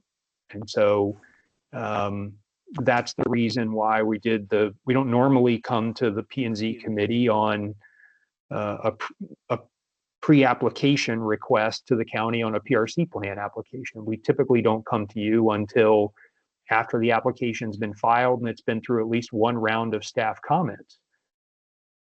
If we wait until then, the SSPA window will have closed. And so the purpose for coming now, even though we don't have fully designed plans for the PRC plan, is to show you and show the community what choices we have in front of us, to be transparent about the choices, and to try to seek input, and if we can, build consensus around one plan or the other so that we know how to move forward. Because after the SSPA window closes, there is no second path. There's only one path, unless the community says and the county says it's worth taking a little extra time to talk about this before we make a final decision. Okay, and for the SSPA, you're talking about 86 acres. Are you talking about 10 DUs per acre? Yes, ma'am. Okay, so that's only 860. Or is it It's in that ballpark, yeah. 860 stacked townhouses, so double No, that? it Or would is be, no, it's 860 total DUs. correct. Okay. In Super. that ballpark. It's not, nothing's definitive, Tammy, because we obviously, that will be worked out in the SSPA process, but that's the range or the order of magnitude that we're looking at to be able to do the other things that we anticipate doing. Okay. And I just want to comment from watching the budget process of the county and different things that have gone on previously. Our park authority is broke. Reston Association is hustling to pay for the maintenance of their own facilities. I don't know whether they would it would have to be a very long and hard discussion. It's very complex about whether they could take on any of this SPA property. But we were talking about you're talking about an extra with these 860 DUs. That's it total for the SSPA. It's not 860 plus the others in the. Well, we haven't defined that yet. No, but I mean, approximately, is it? Yeah, Is approximately. it 860 plus the 555 No, acreage? it would be It's total. 800. So that's about 2,000 new people. So we're talking about schools, public safety, fire and police, park authority, healthcare, and retail that would be needed. Thank you very much.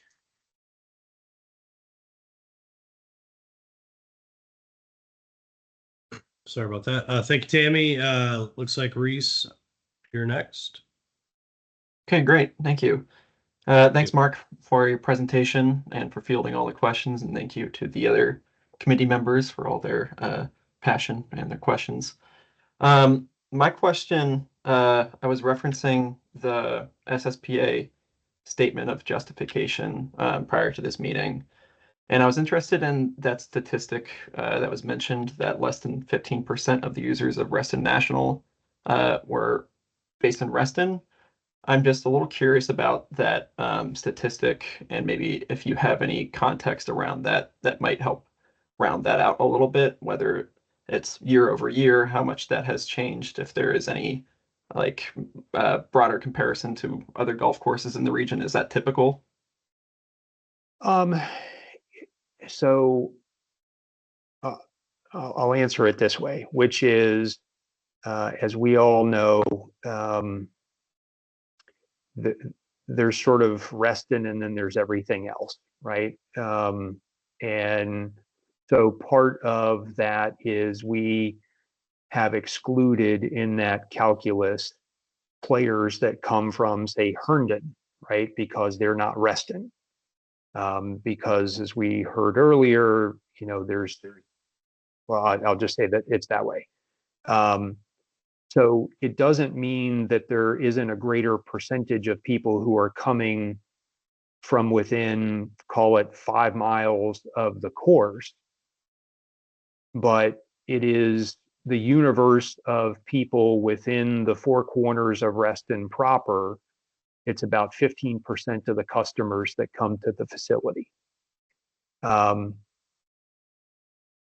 of the thought process in all of this has been that can we expand the number of people within Reston who would have the ability to enjoy the property by turning portions of it into public spaces? And so that's the reason for the comparison is if 15% of Reston proper residents are, if of the patrons who are using the course today are limited to 15% coming from Reston proper, could we increase that percentage if it were a different use? And some of it depends probably on what the use is, right? If it's a meadow or if it's a wildlife sanctuary, then that number is probably lower, even in the future. But if there are other public uses that could be established on the property, even walking trails, biking trails, that sort of stuff, then maybe that percentage goes up more. But that was the reason for the percentage and how it was calculated. Thank you for that. Just gonna go into my next question here. One of my questions was going to be about that plan for broader stakeholder engagement, but you answered that when speaking with Tammy earlier. A sort of follow-up to that question is it just going Reese, to be... Reese, real quick, if I could just Sure. intervene on that. Sure. I think it's important to note, obviously, that should the SSPA get picked up and a dialogue begin around the contents of that, I'm 100% certain that the public engagement component of that would be significant.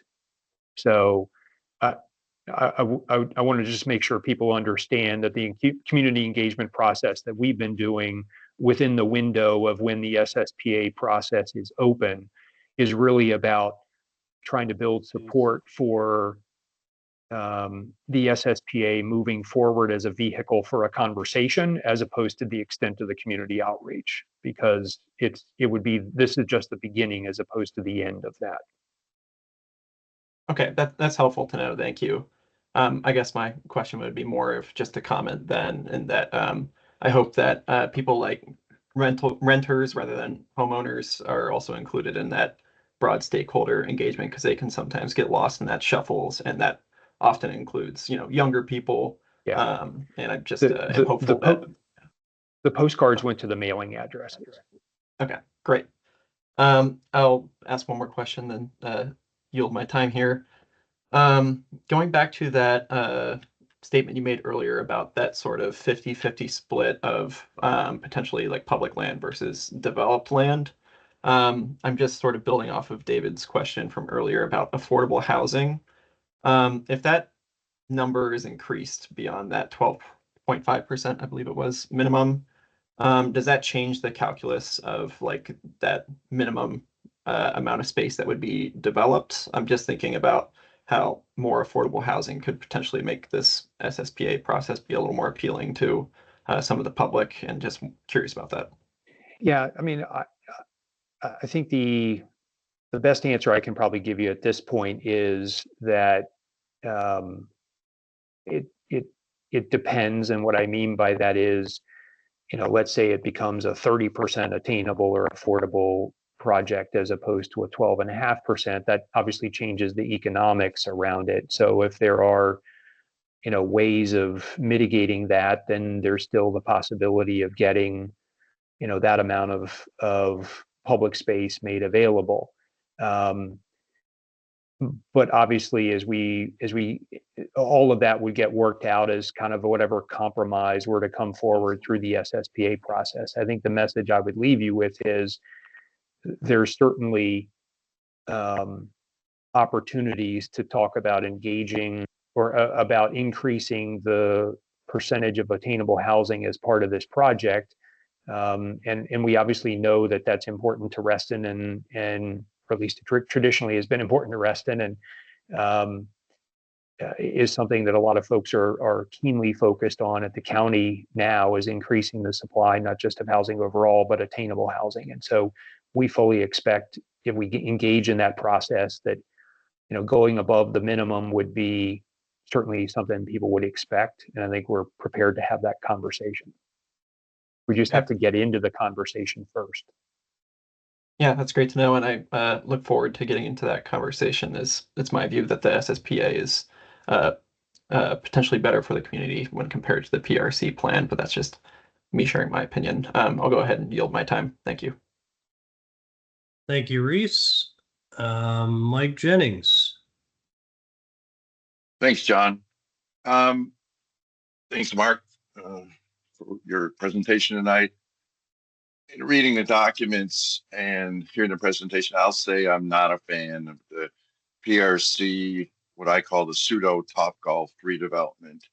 I'm not sure that's a fit for Reston. And my preference is that the SSPA should be taken forward for evaluation by the broader community. There's a lot of good things that I think should be kicked around, kicked about, talked about. And here's some of my thinking, and I've had this in my mind for a while, that right now the golf course is private open space, and we reiterated that in the recent master plan. I was on that committee along with several of the members here of our committee, and that is private open space. So ideally, only golfers can utilize all of it, which, what is that, a few hundred per day in good weather. And as you say, or you're claiming, only 15% are Reston folks taking advantage of it.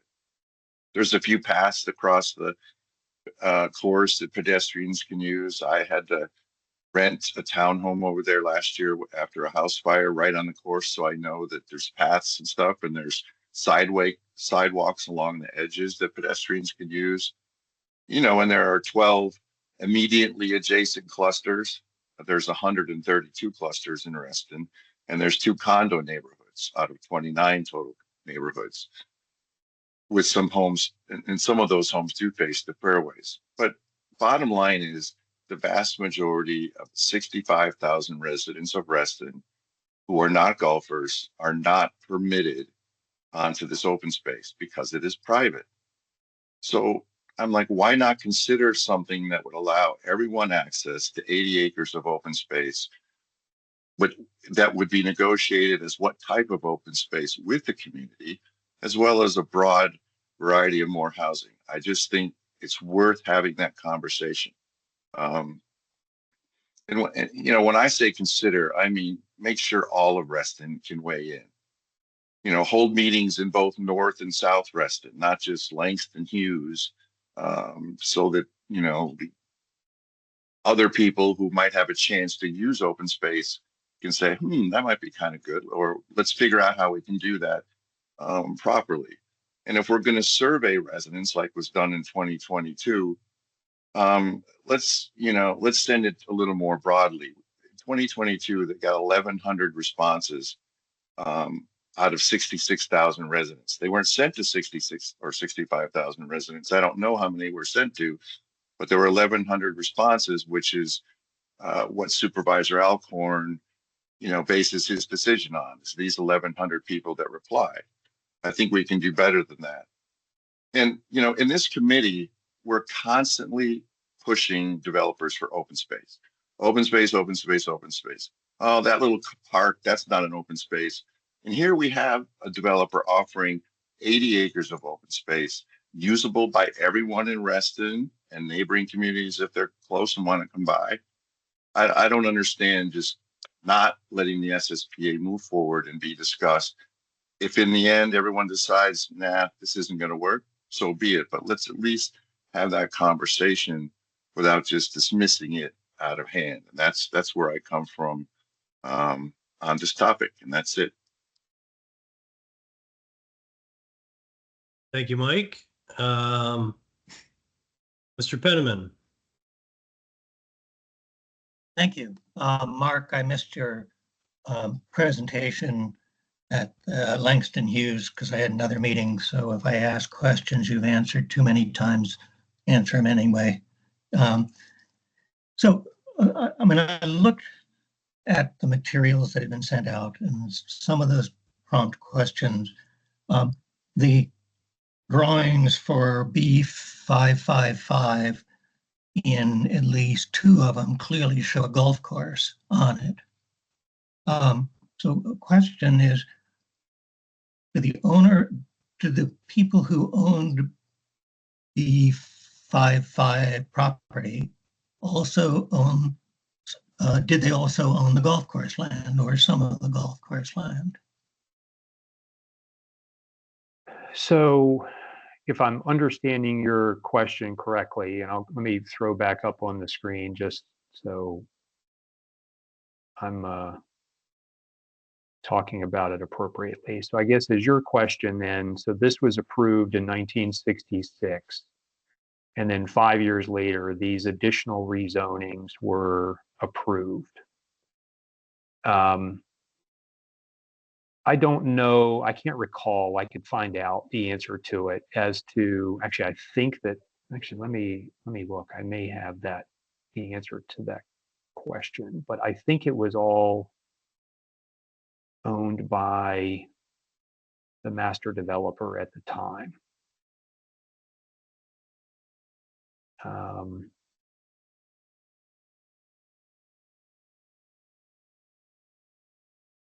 The plan doesn't say, but I believe it was all still owned as the master developer at the time. So let me walk you through for those who are interested, if you want, Bill. But the short answer is yes. It looks like it was still, all of it was still owned by the master developer at the time. So let's start with this. So this is the B555 rezoning from 1966. It's a little faded here, but that's where it is. The B555 rezoning was 134 acres. A couple of things to note. One is the shape of this area up here and this kind of V type thing. And then secondly, what looks to be like a triangle down over here. So when this rezoning was approved in 1966, there was a general layout plan for that 134 acres. There was a land use and density plan for that same area, and I've highlighted it in red here. That area designated, it's tough to see on your screen, but the original county documents show it as medium density residential. Here's that little V area here.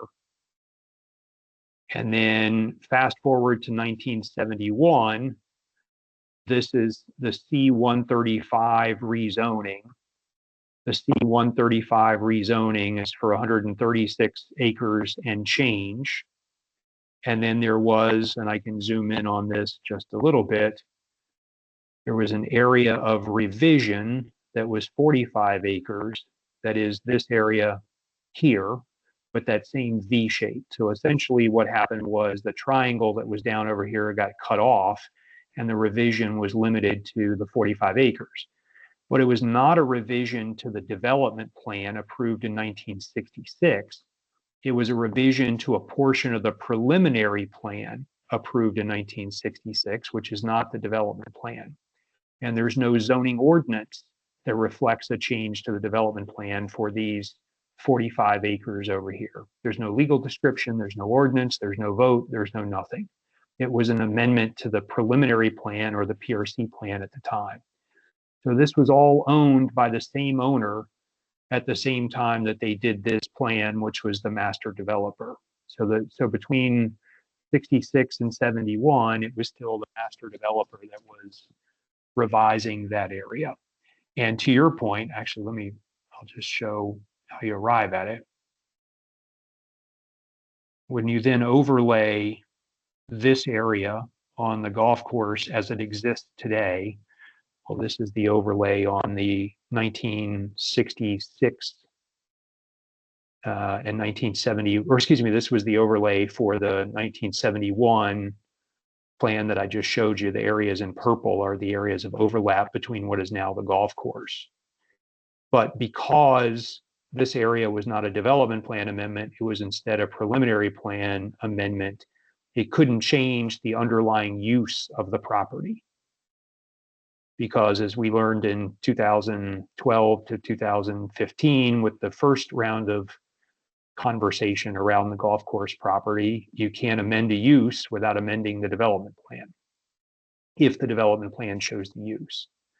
And so where these earlier development, or the 1971 showed golf course and open space around these areas, you couldn't make that use change except through a development plan amendment, which was not done, which is why you end up with the 14 acres that are still zoned under the 1966 approval.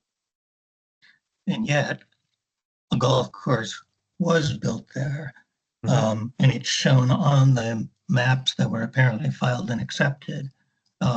It's somewhat obscured by the blue highlighting of the properties you're interested in. But if you look at the faint lines, there's clearly a golf course going in there. Yeah, there's no question that the golf. Yeah, there's no question the golf course goes in. I thought you said at the beginning that the premise of the whole PRC zoning category was that the master developer could move things around however he wanted. And what you're now saying is, yes, he could do that, but we can go back on what was done 50 years ago. I mean, No, that sounds like what you're saying. No, it's not what I'm saying.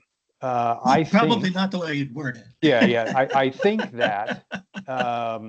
So to put this in context, right? I think in '66, the golf course in its present design wasn't part of the 1966 zoning approval. By '71, they were putting the golf course, they were rezoning the then existing golf course into PRC on balance. And I think they thought in '71, they were amending the development plan to put a portion of the golf course on the B555 area. But there's no evidence in the legislative record that there was a development plan amendment to put a golf course on a portion of B555. And instead, there was an amendment or a revision to the preliminary plan or the PRC plan. And I think they thought that they were doing it, but there's no evidence that it was legally accomplished, which then makes the portion of the golf course that is presently on the B555 case theoretically non-conforming, because the underlying development plan shows medium density residential. It doesn't show golf course. And so I have no disagreements whatsoever that that 14 acres has been used as part of the golf course ever since then. And I probably would anticipate that if you ask people who were alive in 1971 what they thought they were doing on those 14 acres, they'll tell you they thought they were changing the zoning on the property. I'm just suggesting that what they intended to do and what actually happened are two different things, because there's no evidence in the county records to that effect. Okay.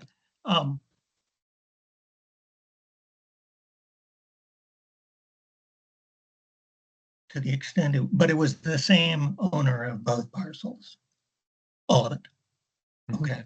Yeah, I mean, in 1971, the minutes of the meeting for ST 135, which is the zoning case that is the companion to that 45-acre revision, there's an application form for 136 acres. There's a public hearing advertisement for 136 acres.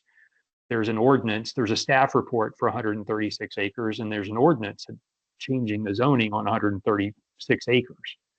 There's no corresponding application, staff report, or ordinance on the 45 acres.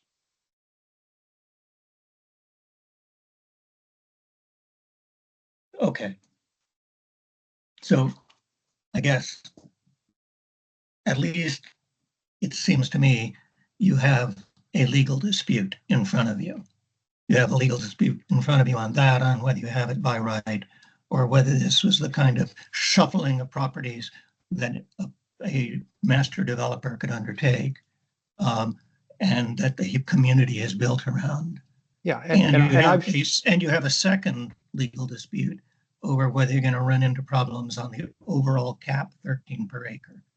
I'm just guessing, but by right is an argument. Yeah, I'll just say, Bill, in response, that I've shared everything that I just shared with you. I've shared with everybody at the county, so they're fully aware of where things are. So let me shift to the PRC process that your client and you would need to go through. You show on your desired plan, assuming you go with the so-called by right plan, that you'd be adding a multi-story driving range and lights and a 6-foot fence, which, by the way, would obviously adversely affect everybody who live near the golf course. So you don't need to do a lot of math if you're really serious about that. Nighttime activities are not naturally part of a golf course, open space golf course. So what would you need to get the county's approval for to build the buildings and do that redevelopment of the sort that you're hoping for? Is all of that up for grabs in the PRC review plot process? So let me get back to the beginning up here. So this would be the process, right? So the master plan wouldn't be implicated. The development plan I just showed you. So we would be doing these 3 things approved down here, which is the PRC plan, this site plan, and then building permits to be able to do it. So basically anything you wanted to do on the golf course would be subject to an approval process. I wouldn't say anything. We could install a bench or a trash can or something like that. But yeah. I understand. I just want to get a sense. Yeah, I mean, the reconfiguration, everything that we showed you on that plan would require a PRC plan approval. Okay. So the public would have opportunities for input, and obviously from comments you've heard, they wouldn't necessarily all be a uniform reaction, pro or con. So I've worked in Reston long enough to know that unanimity is hard to come by. I totally understand. If you were to do the so-called by right plan, would there be any proffer commitment that the course would remain open to pay per day usage? Or no? Okay, so I mean, it could be converted to it could be converted to private tomorrow if they want it. Obviously, I understand. Yeah. But to get some of the other things, you might have to make such a commitment, I would think, because it would certainly dramatically change the implication of open space if there's a 6-foot fence and only people who join as annual members can use it. And I don't know if that's technically part of the PRC process, but it'll come up. Yeah, I mean, that can happen today, right? So fencing of the property can happen today, yeah. I don't know if you need PRC approval for that. Mm-mm. Okay.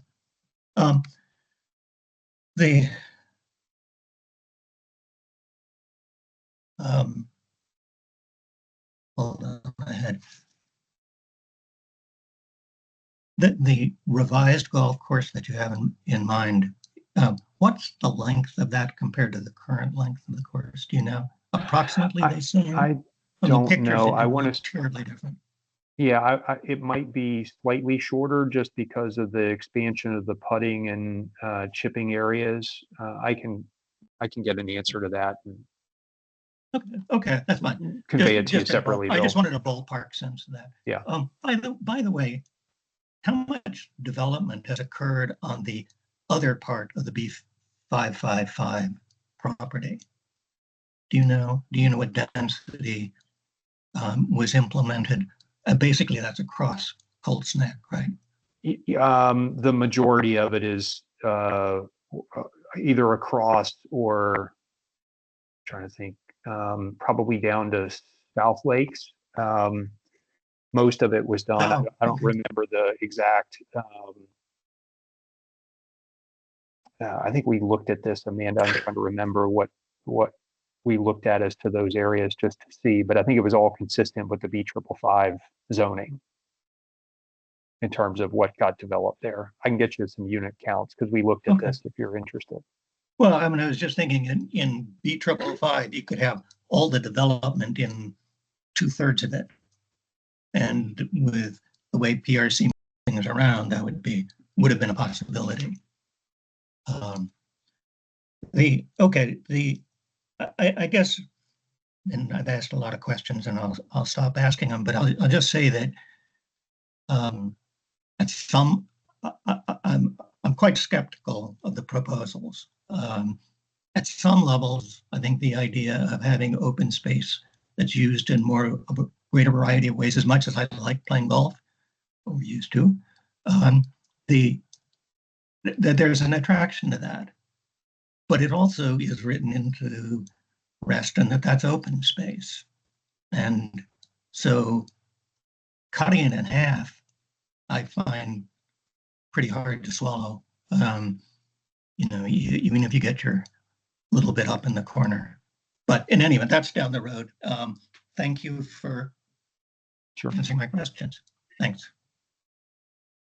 So, Michelle, I know you had your hand up and then it went down. Are you wanting to speak? Yeah. Yes. If that's okay. Yeah, please. Okay. Fantastic. Thank you, Bill. Let's see. Okay. So, hi, Mark. Thank you for coming to speak with us this evening.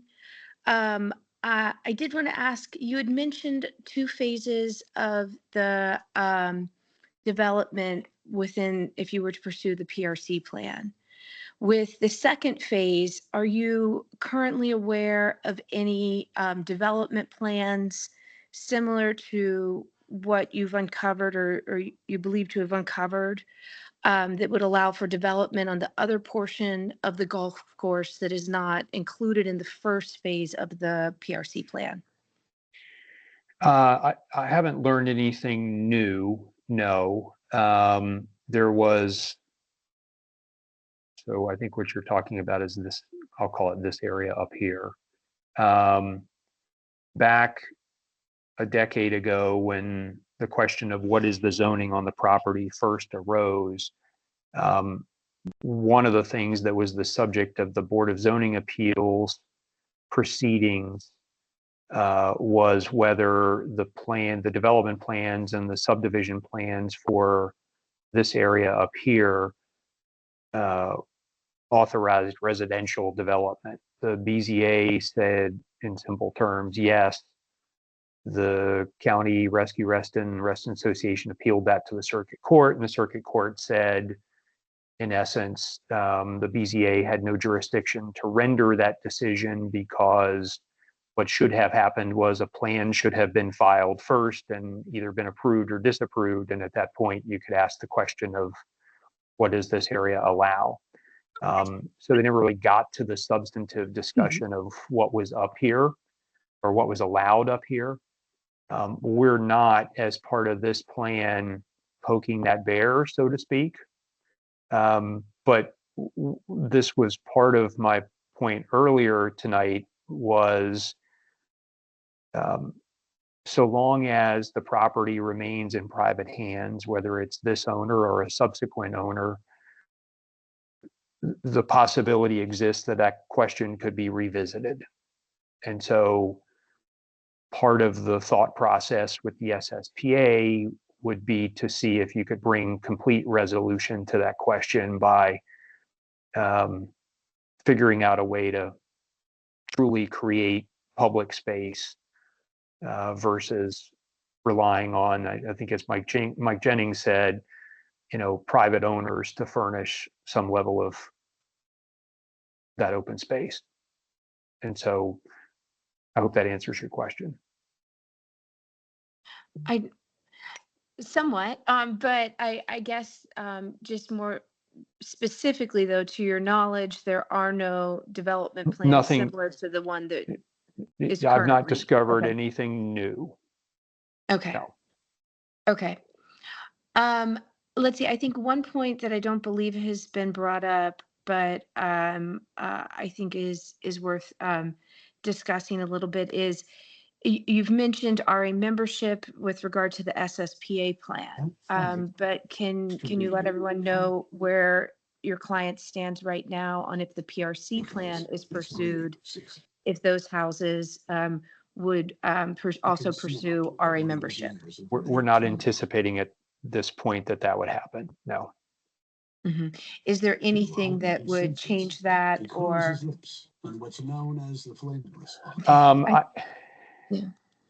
I'll say I can't say. Excuse me, never. I believe someone's watching TV or something in the background. Could you please mute? Thank you. Sorry, Mark. That's okay. I'll say I never foreclose opportunities, but I think given where we are and given sort of the choices that are available now, as I said earlier, we think that the SSPA yields the better outcome for the community at large, including RA. And if we're just making the reinvestment in the golf course and doing the more modest amount of residential under the existing zoning, then there's less of a reason to engage in that discussion. Or said another way, we think there's a much greater opportunity for the RA and others if it's a more holistic solution than a I'll say, relying on the existing zoning for the solution. Okay. Let's see. If I can go back quickly to the fence, it appears, although it's hard to tell from the maps that have been submitted so far, that the fence would possibly cross some RA easements. Yeah, we wouldn't do that.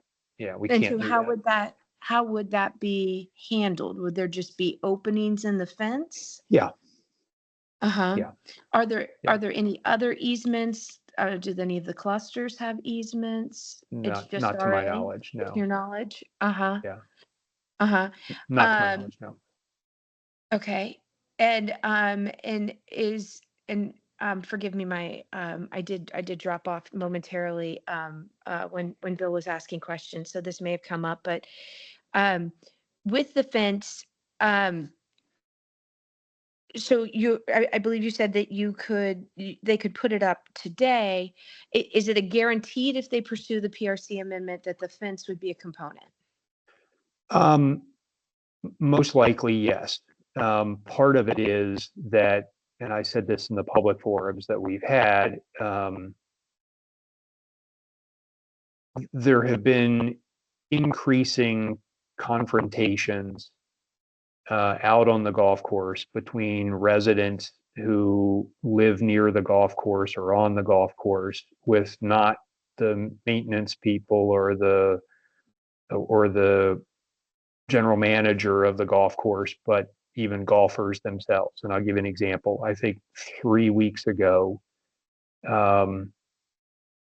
golfers noticed that a family was out in one of the sand traps building sand castles. And the general manager of the golf course went out and asked them politely to not do that it was destroying the sand traps and trespassing at the same time, and was I'll say, told that that the person wasn't going to comply, and said, if you want me to leave, you should call the authorities. And so by the time they came back, the person was gone. But it's one example of, and I didn't hear that firsthand, so I'm telling you what was represented to me as the circumstance. But they're continuing to experience conflicts between people who want to use the property for their own purposes that's contrary to the paying customers that are on the property, and people are treating it as though it is part of their backyard. And so regardless of what happens with either the PRC plan or the SSPA, I suspect that you're going to see, as we get into this golf season in earnest, that there are going to be more efforts to try to draw a brighter line about whether and where it's appropriate to cross the property. It's an unfortunate circumstance, but it's what's become necessary. Mhm. When would you be submitting the PRC plan? Because that's not been submitted yet, It correct? hasn't. We're hoping to submit that by the end of May. End of May. Okay. Yeah. But I take it you've had active conversations with county staff, and We had a those are ongoing? Yeah, we had a pre-application meeting with county staff to talk about Okay. the PRC plan. As we would with any other, we got some feedback from them about some of the things other people have already raised with respect to recreation space within the stacked townhouse communities, transportation access. They ask about parking for the golf course. They ask about number of customers coming to the golf course, and would that affect transportation, that sort of stuff. And so we've had what you would normally have for a pre-application meeting on the PRC plan. And it wasn't just, I should note that it wasn't just for the residential portion. They were asking questions about golf and how that all worked as well. Have they offered any feedback yet on the lighting, the fence, any of the issues that I think we can all identify as Yeah, likely community? only to comment like you all are, that, or this group has, about concerns about how it would be implemented. Not so much,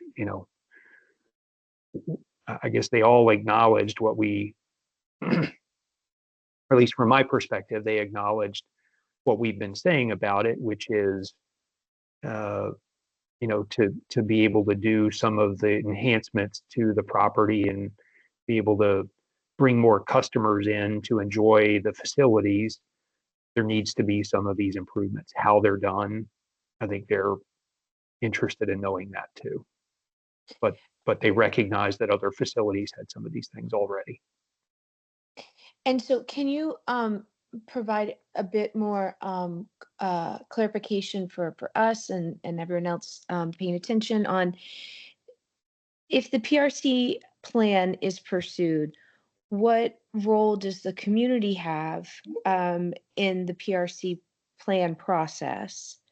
And then also how it's a staff approval of the PRC plan? No, Or how does that, so yeah. between the early 60s, when the PRC plan was first, or the preliminary plan at the time was made part of the ordinance, up until 2007, it was reviewed and approved by what is today the Land Development Services at the county. For a long time, it was the Department of Public Works.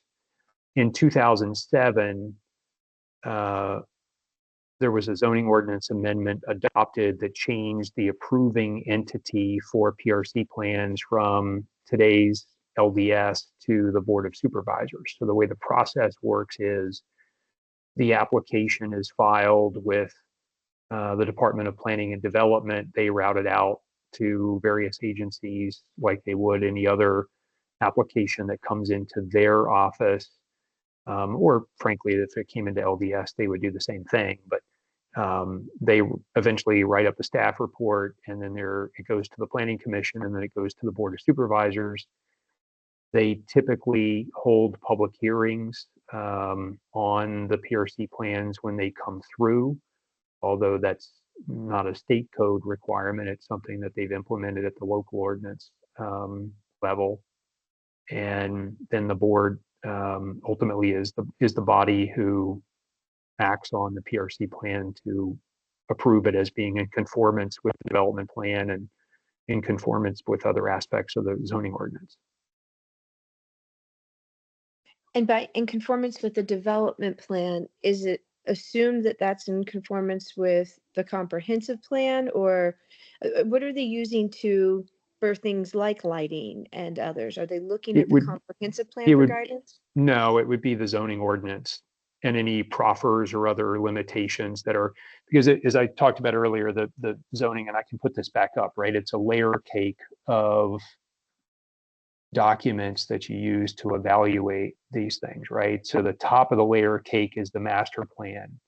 Once the master plan is developed, then you rezone and you establish the development plan consistent with the master plan. Once the development plan is approved, then the preliminary plan is supposed to be in conformance with the development plan, because the development plan wouldn't have been approved unless it's in conformance with the master plan.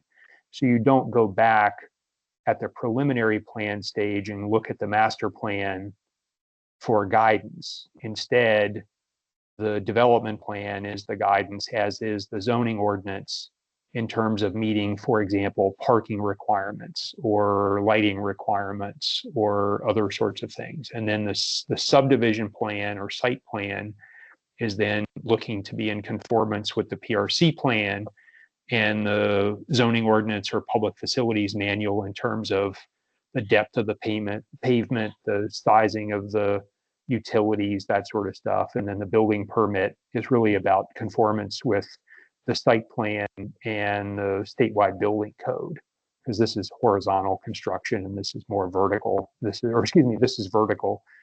The site plan and the preliminary PRC plan and development plan and master plan are more about the horizontal development of activities. I'm oversimplifying it, but that's the way it generally works. And what does the zoning ordinance say about lighting on a facility like a golf course and the lighting you're proposing? The only standards are the outdoor lighting standards that are applicable to any use, whether it's a parking lot, whether it's a office building.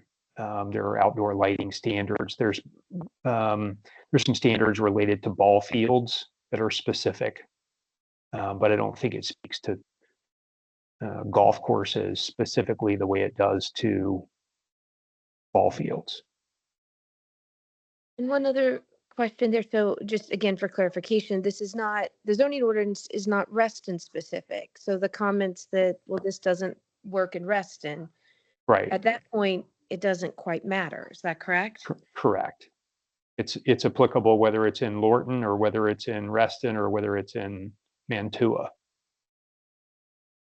It's the same ordinance countywide.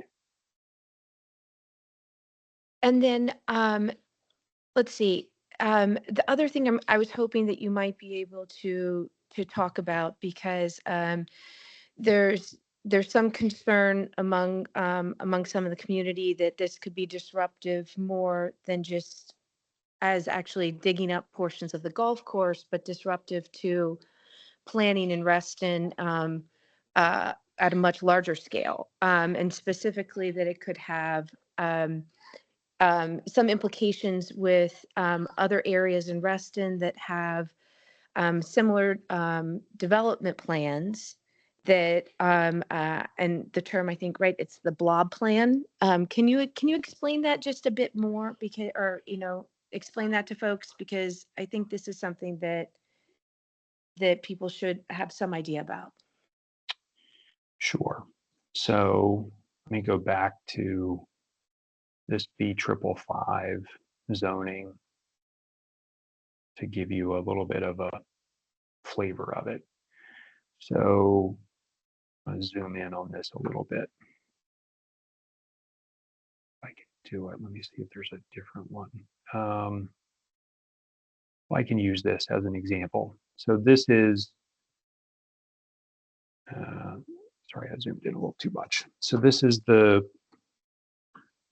development plan with C-135, which is the 1971 zoning case that rezoned this portion of the golf course property. This was the old B555 area. This is the overlap of where the golf course is today relative to the B555 zoning. What you see with this development plan is the sum total of the zoning entitlements associated with this development plan. There's, when I say the sum total, there's a little bit more detail on this plan relative to kind of number of units and that sort of thing within these areas. But in terms of the specific elements, the uses for this plan were bubbled in at medium density residential. It just so happened that they identified, I think, townhouse and patio units up here, and then patio units over here with a swimming pool, that sort of stuff.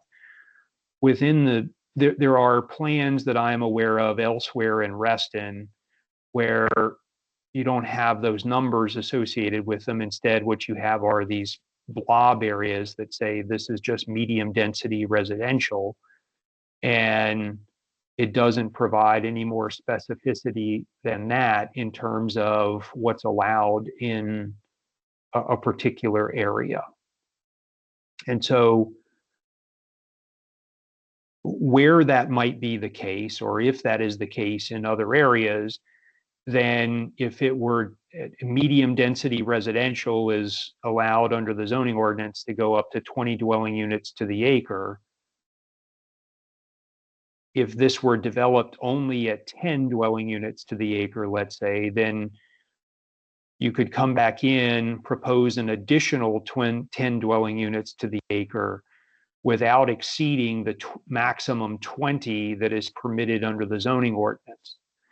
And so that's when you talk about what does it mean to have a blob plan. That's what it means is if the zoning at the time it was approved allowed up to 20 dwelling units to the acre per the development plan, but it was built at a lesser density, the delta between the lesser density at which it was constructed and the maximum density available under the zoning designation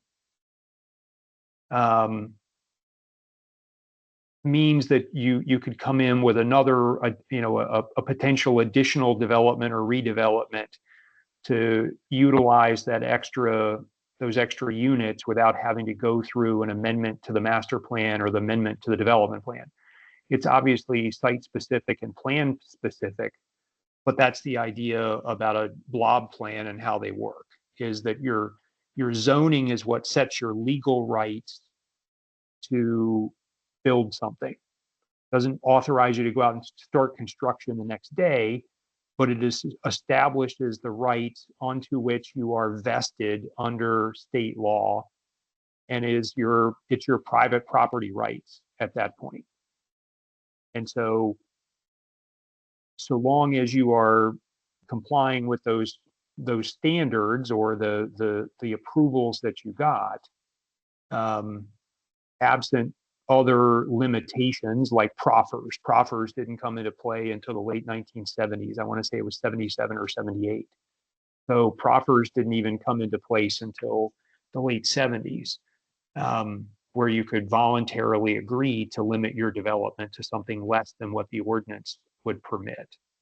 And so where there are blob plans that don't have proffers or don't have numbers on the plan as to the maximum number of units that are permitted, then you could theoretically redevelop up to the maximum so long as you otherwise complied with the zoning ordinance and the development plan. Does that answer your question? It does. And to your knowledge, what other areas could this impact? I haven't gone through and exhaustively looked at all of the approvals, but across Reston, but I'm aware of certain areas that have kind of these blob elements. Looking at some of the village centers where not so much the residential that's around it oftentimes, but the actual village center itself. I think the Lake Ann approvals date to the late 1960s, mid 1960s. Obviously, the comprehensive plan is way more detailed as to what the county wants to see at Lake Ann moving forward. And you've had some amendments come in through the years to do other things, but there were a couple of sites around Lake Ann, in particular, that I recall had this blob plan element to it, just as an example. And there may be other village centers where, again, the residential around it might be limited, but the village center itself, like the shopping center component of it, may just say village center. And in that scenario, in the absence of other limitations, you can do whatever village center zoning allows by just coming back through the development plan, or excuse me, the PRC plan process. So, I mean, take a theoretical village center. The retail that is there today isn't necessarily there in perpetuity absent a change to the development plan, so long as if the development plan just says village center, then you can come back in through the process and pursue a redevelopment of a village center that's otherwise in compliance with the village center designation without having to go back to amend the master plan or amend the development plan to do so. And I'm talking in theory, not specifics when I say that, but that's the idea. And if you were to move forward with the PRC plan you're proposing, would that then set a precedent for these other blob properties or blob parcels?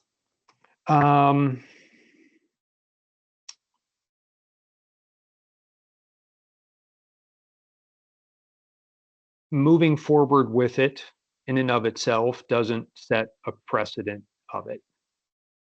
I think perhaps what it does is it sets up a question of,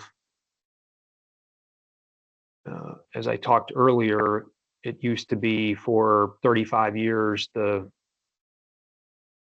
Department of Public Works or its successor agencies were the ones that approved these PRC plans.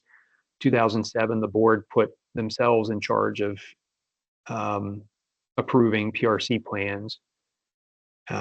It's not been resolved, I'll say, as to whether the board gained any additional authority not previously held by the Department of Public Works to approve a PRC plan simply because they became the approving agency. And it's possible that this process could resolve that question. Okay. Just two more, hopefully quick. One, with the SSPA, does it cover all tax map parcels that we consider the golf course, or are there any that were not included in the SSPA?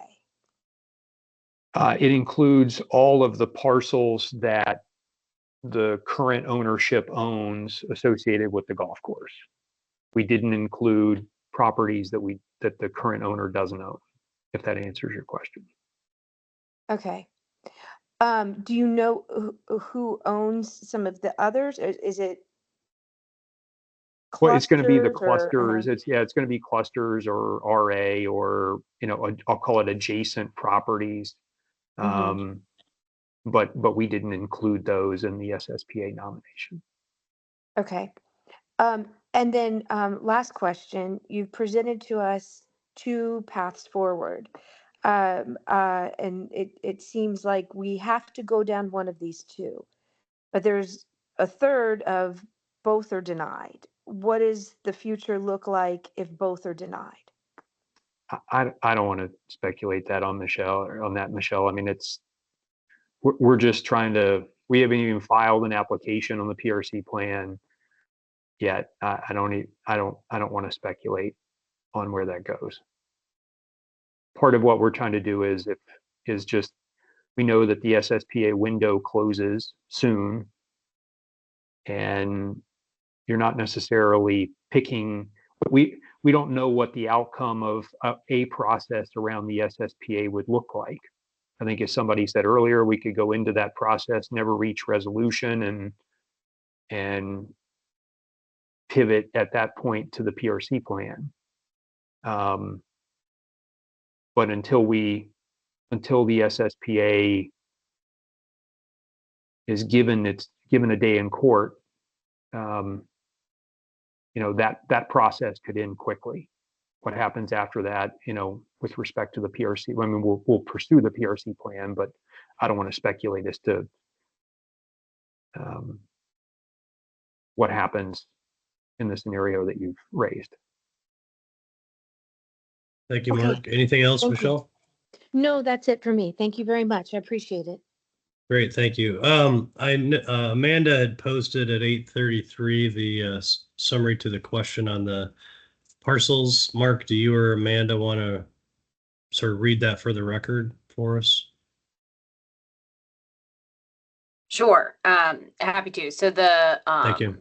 the B555, the B555 zoning case we've been talking about is applicable to a portion of parcel 26.254.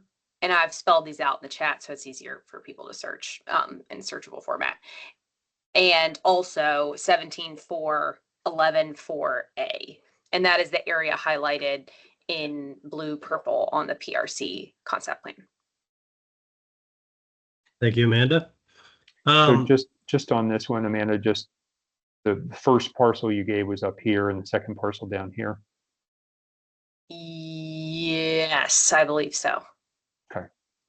This is oriented a little bit differently, this sheet than the other one, so it's a little bit hard to confirm that, but yeah. Okay. And we can easily prepare a quick exhibit that we could send to the committee that just kind of shows the breakdown of the parcels. Okay. Thank you. I guess I'll just wrap things up for the P&Z committee members, unless there's other comments from the P&Z. It's a complicated issue, a complicated area. You obviously have a lot of different opinions in just amongst the P&Z and certainly in the community. Some people are open to talking about it, obviously, and some people are not. And you're probably used to that, Mark and Amanda. So from my perspective, I do think it's worth engaging in the conversation for a legitimate negotiation, because I think the community would win more by doing that than by continuing to fight, because I think the best plans that are developed are the ones that are done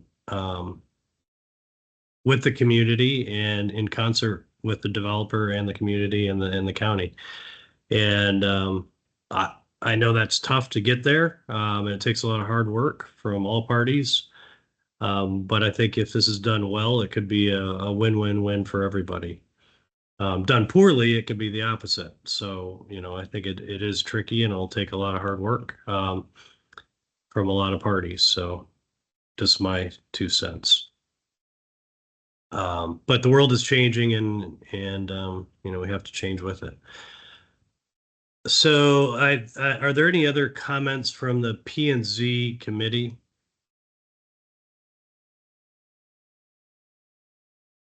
Okay. Thank you for being patient. It looks like, Lynn, go ahead. Are you, can we hear you, Lynn? We still can't hear you. Sorry. Okay, sorry. We'll get you next time. All right. Thank you for being patient. It looks like Charles Colby, you have your hand up, and right now there's only 2 hands up. Hey, John, Yes, sir. can I beg off for about 60 seconds and grab a drink of water and come back? Sure. Do you mind? Is that okay, Charles, Sure, before we yeah. jump in? Sure. Okay, give Yeah, me that's okay. 60 seconds and I'll be right back. Right on. That's cool. I guess Charles and Abe Barlow are the only two people with their hands up currently. If that's all we're going through and the timelines are reasonable, I think we can easily get through that without restrictions.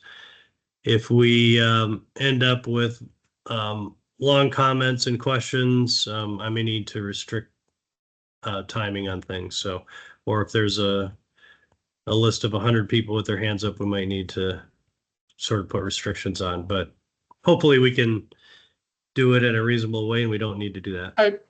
I would advertise if anyone wants to raise their hand, it's an icon at the top of the screen, a little hand up, and you just click on that. It looked like Stephen Hall was trying to raise his hand or get attention.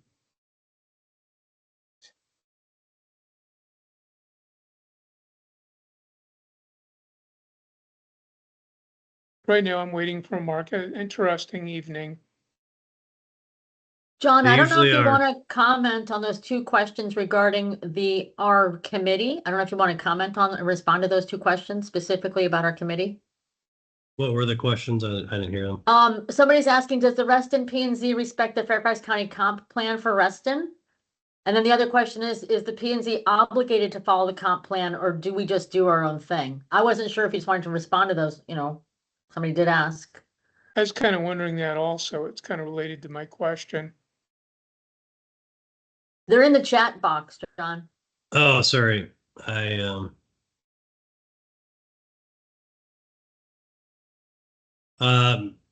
think the answer is yes, unless someone wants to contradict that yes, we do, follow the Reston comprehensive plan. That is a very, some portions of it are detailed and some portions of it are gray. And so, yeah, I mean, I can go ahead and just like get. John, but maybe though it might be important to note that an SSPA is by definition editing the comprehensive plan. Yeah. So I don't mean to, I'm not in any way advocating for that, but simply when we say we are obligated to follow the plan, the whole exercise of an SSPA is to actually edit the plan. Mark, maybe, or someone else wants to, if I've. Well, I would just say that's part of the Fairfax County process. So, we follow those processes. So if it leads to amending a plan, that's part of the Fairfax County and Reston process. So yes, we're going to continue to follow those. I could just go ahead and start. And by the way, comment. By the way, Charles, real quick, we are simply a recommending body to the Planning Commission and the Board of Supervisors. We are not a voting body that approves or denies anything. We simply provide our comments to the Planning Commission and the Board of Supervisors, and they make the ultimate decisions. So just want to clarify that. Thank you, Charles. Sorry, go ahead. Sure. Yeah, I live in Hunter's Green cluster. We're very close to right along Sunrise Valley Drive, which is where our neighborhood enters onto. And I also was on the task force developing the comprehensive plan. I had the honor of attending, I think, 56 two-hour meetings over a 2-year period, and it was a very thoughtful plan.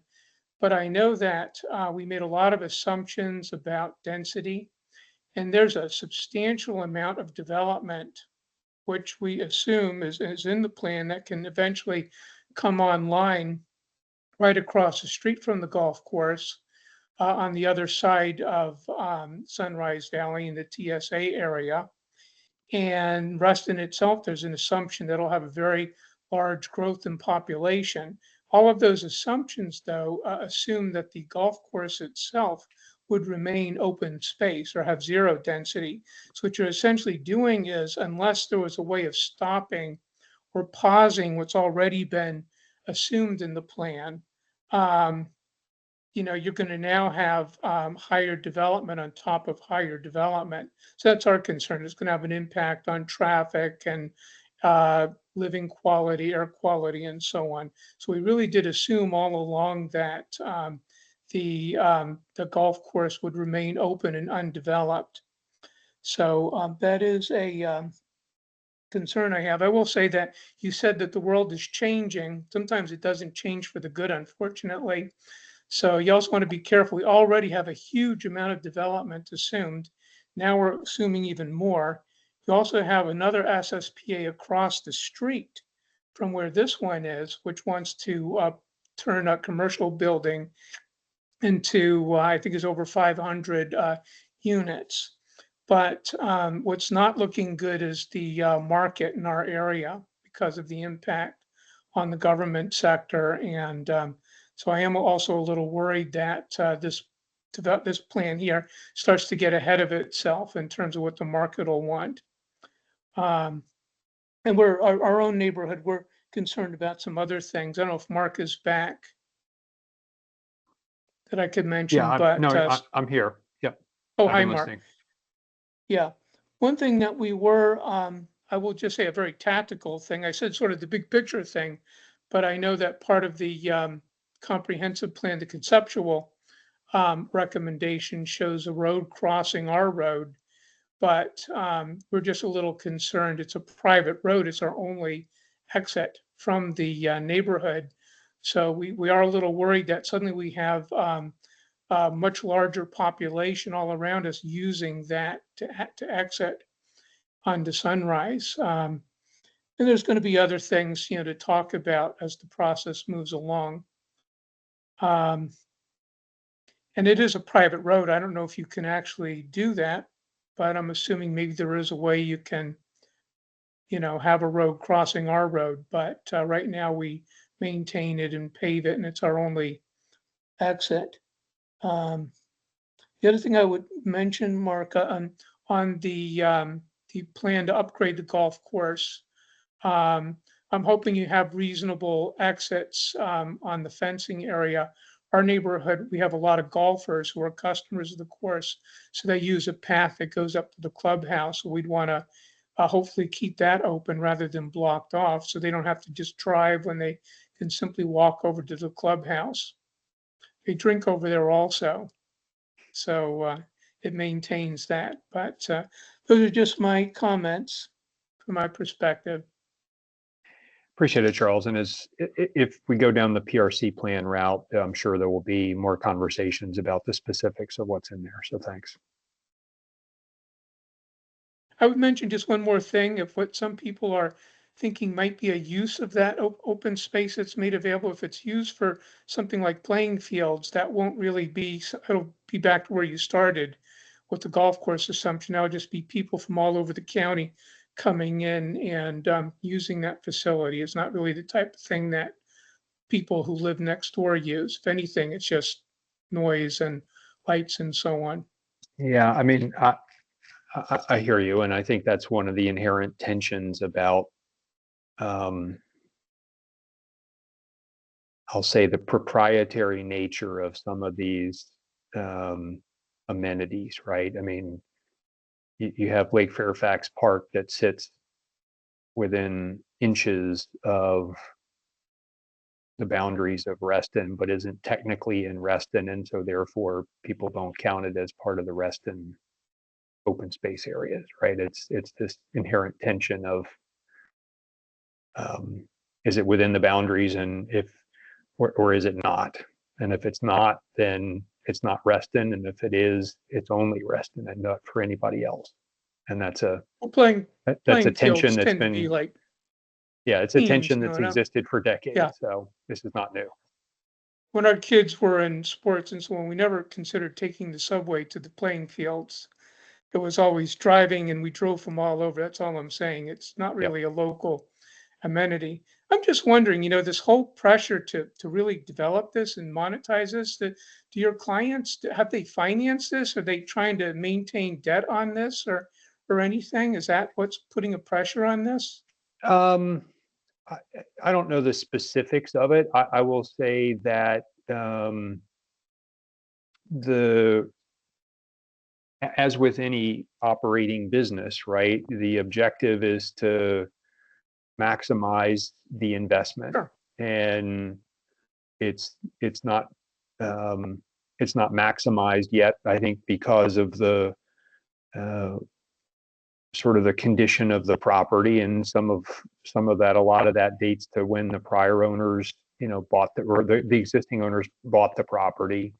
But the question is, if this is an asset that they're either going to hold on to for a long term or eventually, want to sell. This is about trying to, at least with the golf course renovations, create a better product in the process. And the product is, the revenue stream for the golf activities. Great, thank you.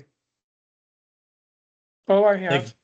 Thank you, Charles. Thank you, Mark. It looks like A. Barlow. Hi, good evening. It's Abigail Barlow. Appreciate the chance to speak. Just a few quick questions. Mark, so for you or the clients, are you asserting that they need to develop townhomes in your first proposal in order to make the improvements to the golf course? I'll answer it this way, which is, I don't know that it's a must-have, but it's permissible. And so therefore, part of bringing NVR into the process would be that they would be the ones purchasing the stack towns in the Plan A version, which is the golf course renovations plus the lesser amount of residential development. So it's the expectation is that they would develop it in as such. I'll also say that, as I mentioned earlier, there's a real question as to whether the golf course on those 14 acres as it exists today is in fact a legal conforming use, meaning if it was never zoned to have the golf course on it, having the golf course on it theoretically puts it in violation of the zoning ordinance. And so part of this is trying to, I'll say, correct that oversight through the years. But it's a package enterprise, and having the revenues from the residential helps offset the cost of making the improvements, no question. But it's not the principal reason for doing it. Gotcha. So in that first proposal, is it an option for them to develop those 45 acres and then turn the rest of it into open space or parkland? Or is the it would not be, it's not 45 that they can develop. It's only 14 of 40, well, I shouldn't say of 45. So to go back,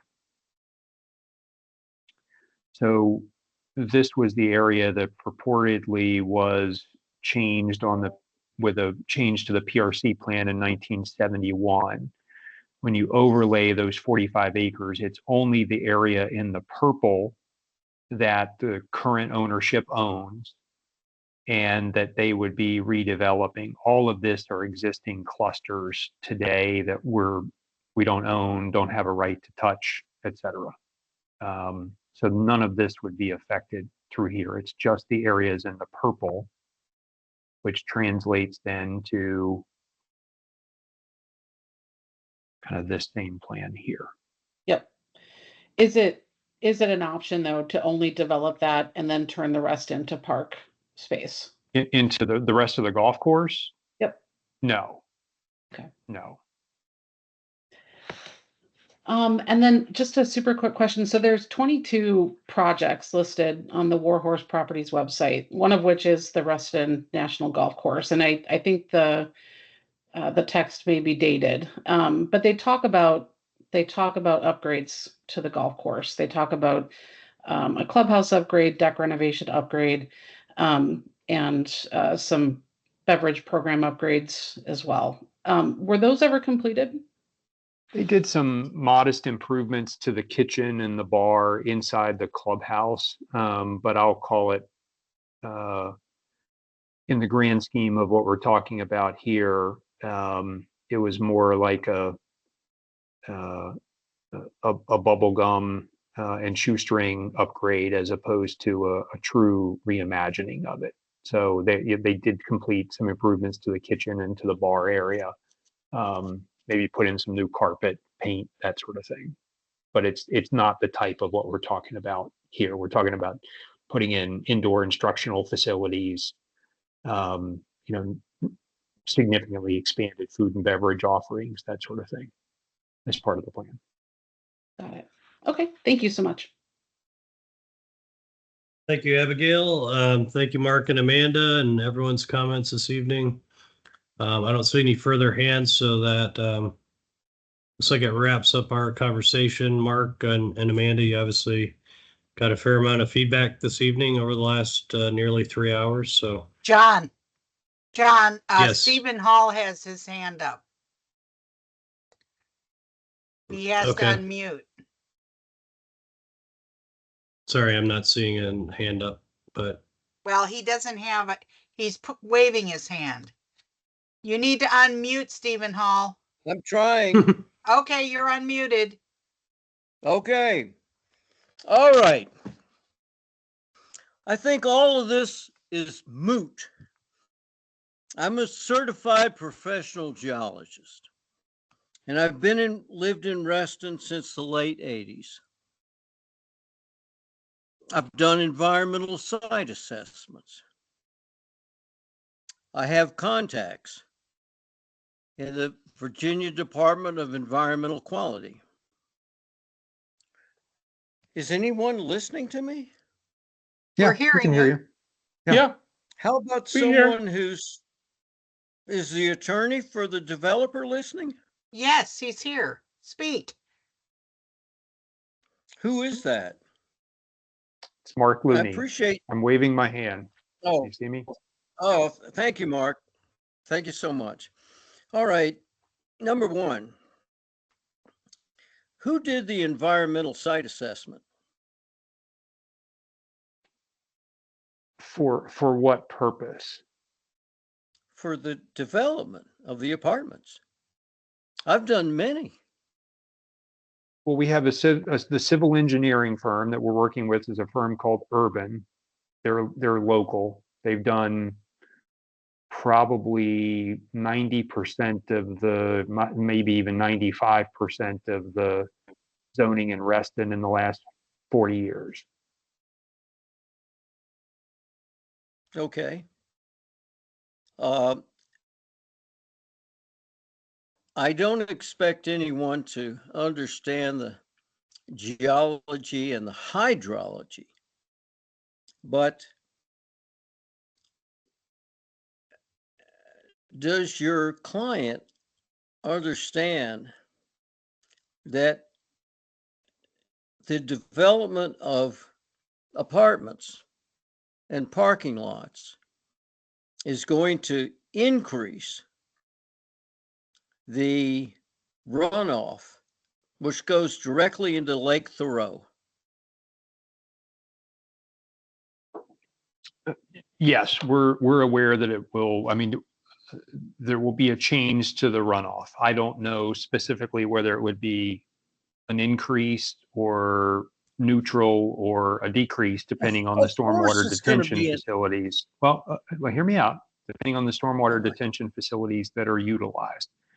I'll also say that, as I'm sure you're aware, the 5 lakes in Reston initially were designed and sized to act as stormwater detention facilities for all of Reston. It just so happened that over time they've been, I'll say, given the dual purpose of being an amenity in addition to the stormwater detention functions that they were built to serve. But yes, we're aware that we'll have to deal with stormwater management. The county and the state have pretty significant regulations in place that just were enhanced within the last couple of years to deal with storm runoff. And this committee, as well as the county staff, put developers through significant scrutiny coming through, particularly as it relates to stormwater detention issues. Tammy Petrine in particular is very good at that. That's irrelevant. But anyway, Katrina is irrelevant to Reston. Anyway, you realize also that it's a development on a golf course is a danger to the environment in many ways. Do you not? I mean, I don't know exactly how to answer that. I mean, a danger in what way? In what form? I mean, there's loss of habitat. I'll also tell you that golf courses generate significant fertilizer runoff into streams and tributaries and into lakes that are just as harmful, if not more harmful, than clean runoff that would come from developments that have significant stormwater management infrastructure in place. So my point is, I don't think it's just a blanket statement that it's good or bad. Well, there's you're strategies and techniques to mitigate all of those. You're correct. Now, let me tell you, all of you, this. I'm going to get in touch with my contacts at the Virginia Department of Environmental Quality. And I think they can put a stop to this. And we'll see. We shall see. Okay. I have. All right. Any other questions or comments? No, I have more comments, if that's okay with you. Okay, if you don't mind, you may. If you don't mind, if we can try to wrap it up in a reasonable amount of time here. I stayed up for hours for, waiting to have my voice heard. And I think it's only fair. I knew Ron Simon. I've been in Reston since the late 80s. I've been a resident. And I don't think this would have been part of his plan to have there are no other residential, especially high rises, south of what is it, Sunrise Valley Drive. Yeah, and we're not proposing high rises. We're not even proposing multifamily apartments, which I think what you were alluding to earlier. Well, I shall have my contacts at the Virginia DEQ get in touch with you. Okay, that'd be great. And I'm a scientist. I'm not an attorney. But that's fine. We need scientists more than we need attorneys. There's no question about that. Well, thank you. Thank you very much, as Elvis said. I'm an old guy, I'm 76 years old, and I remember Elvis, but I certainly remember my science as well. Well, thank you very much for letting me speak. Thank you. All right. Thank you, Stephen. Thank you, Mark. Thank you, Amanda. Seems like we're wrapped up, at least for now. Can I get a motion to adjourn? I think Lynn's saying she motions to adjourn. Okay. Second. Second. A silent adjournment. Great. Thank you, everyone, for your time this evening, and I'm sure we'll be hearing from you in the future, Mark and Amanda. Sounds good. Thanks, John. very much. Thank you, John. Bye-bye. Thank all of you.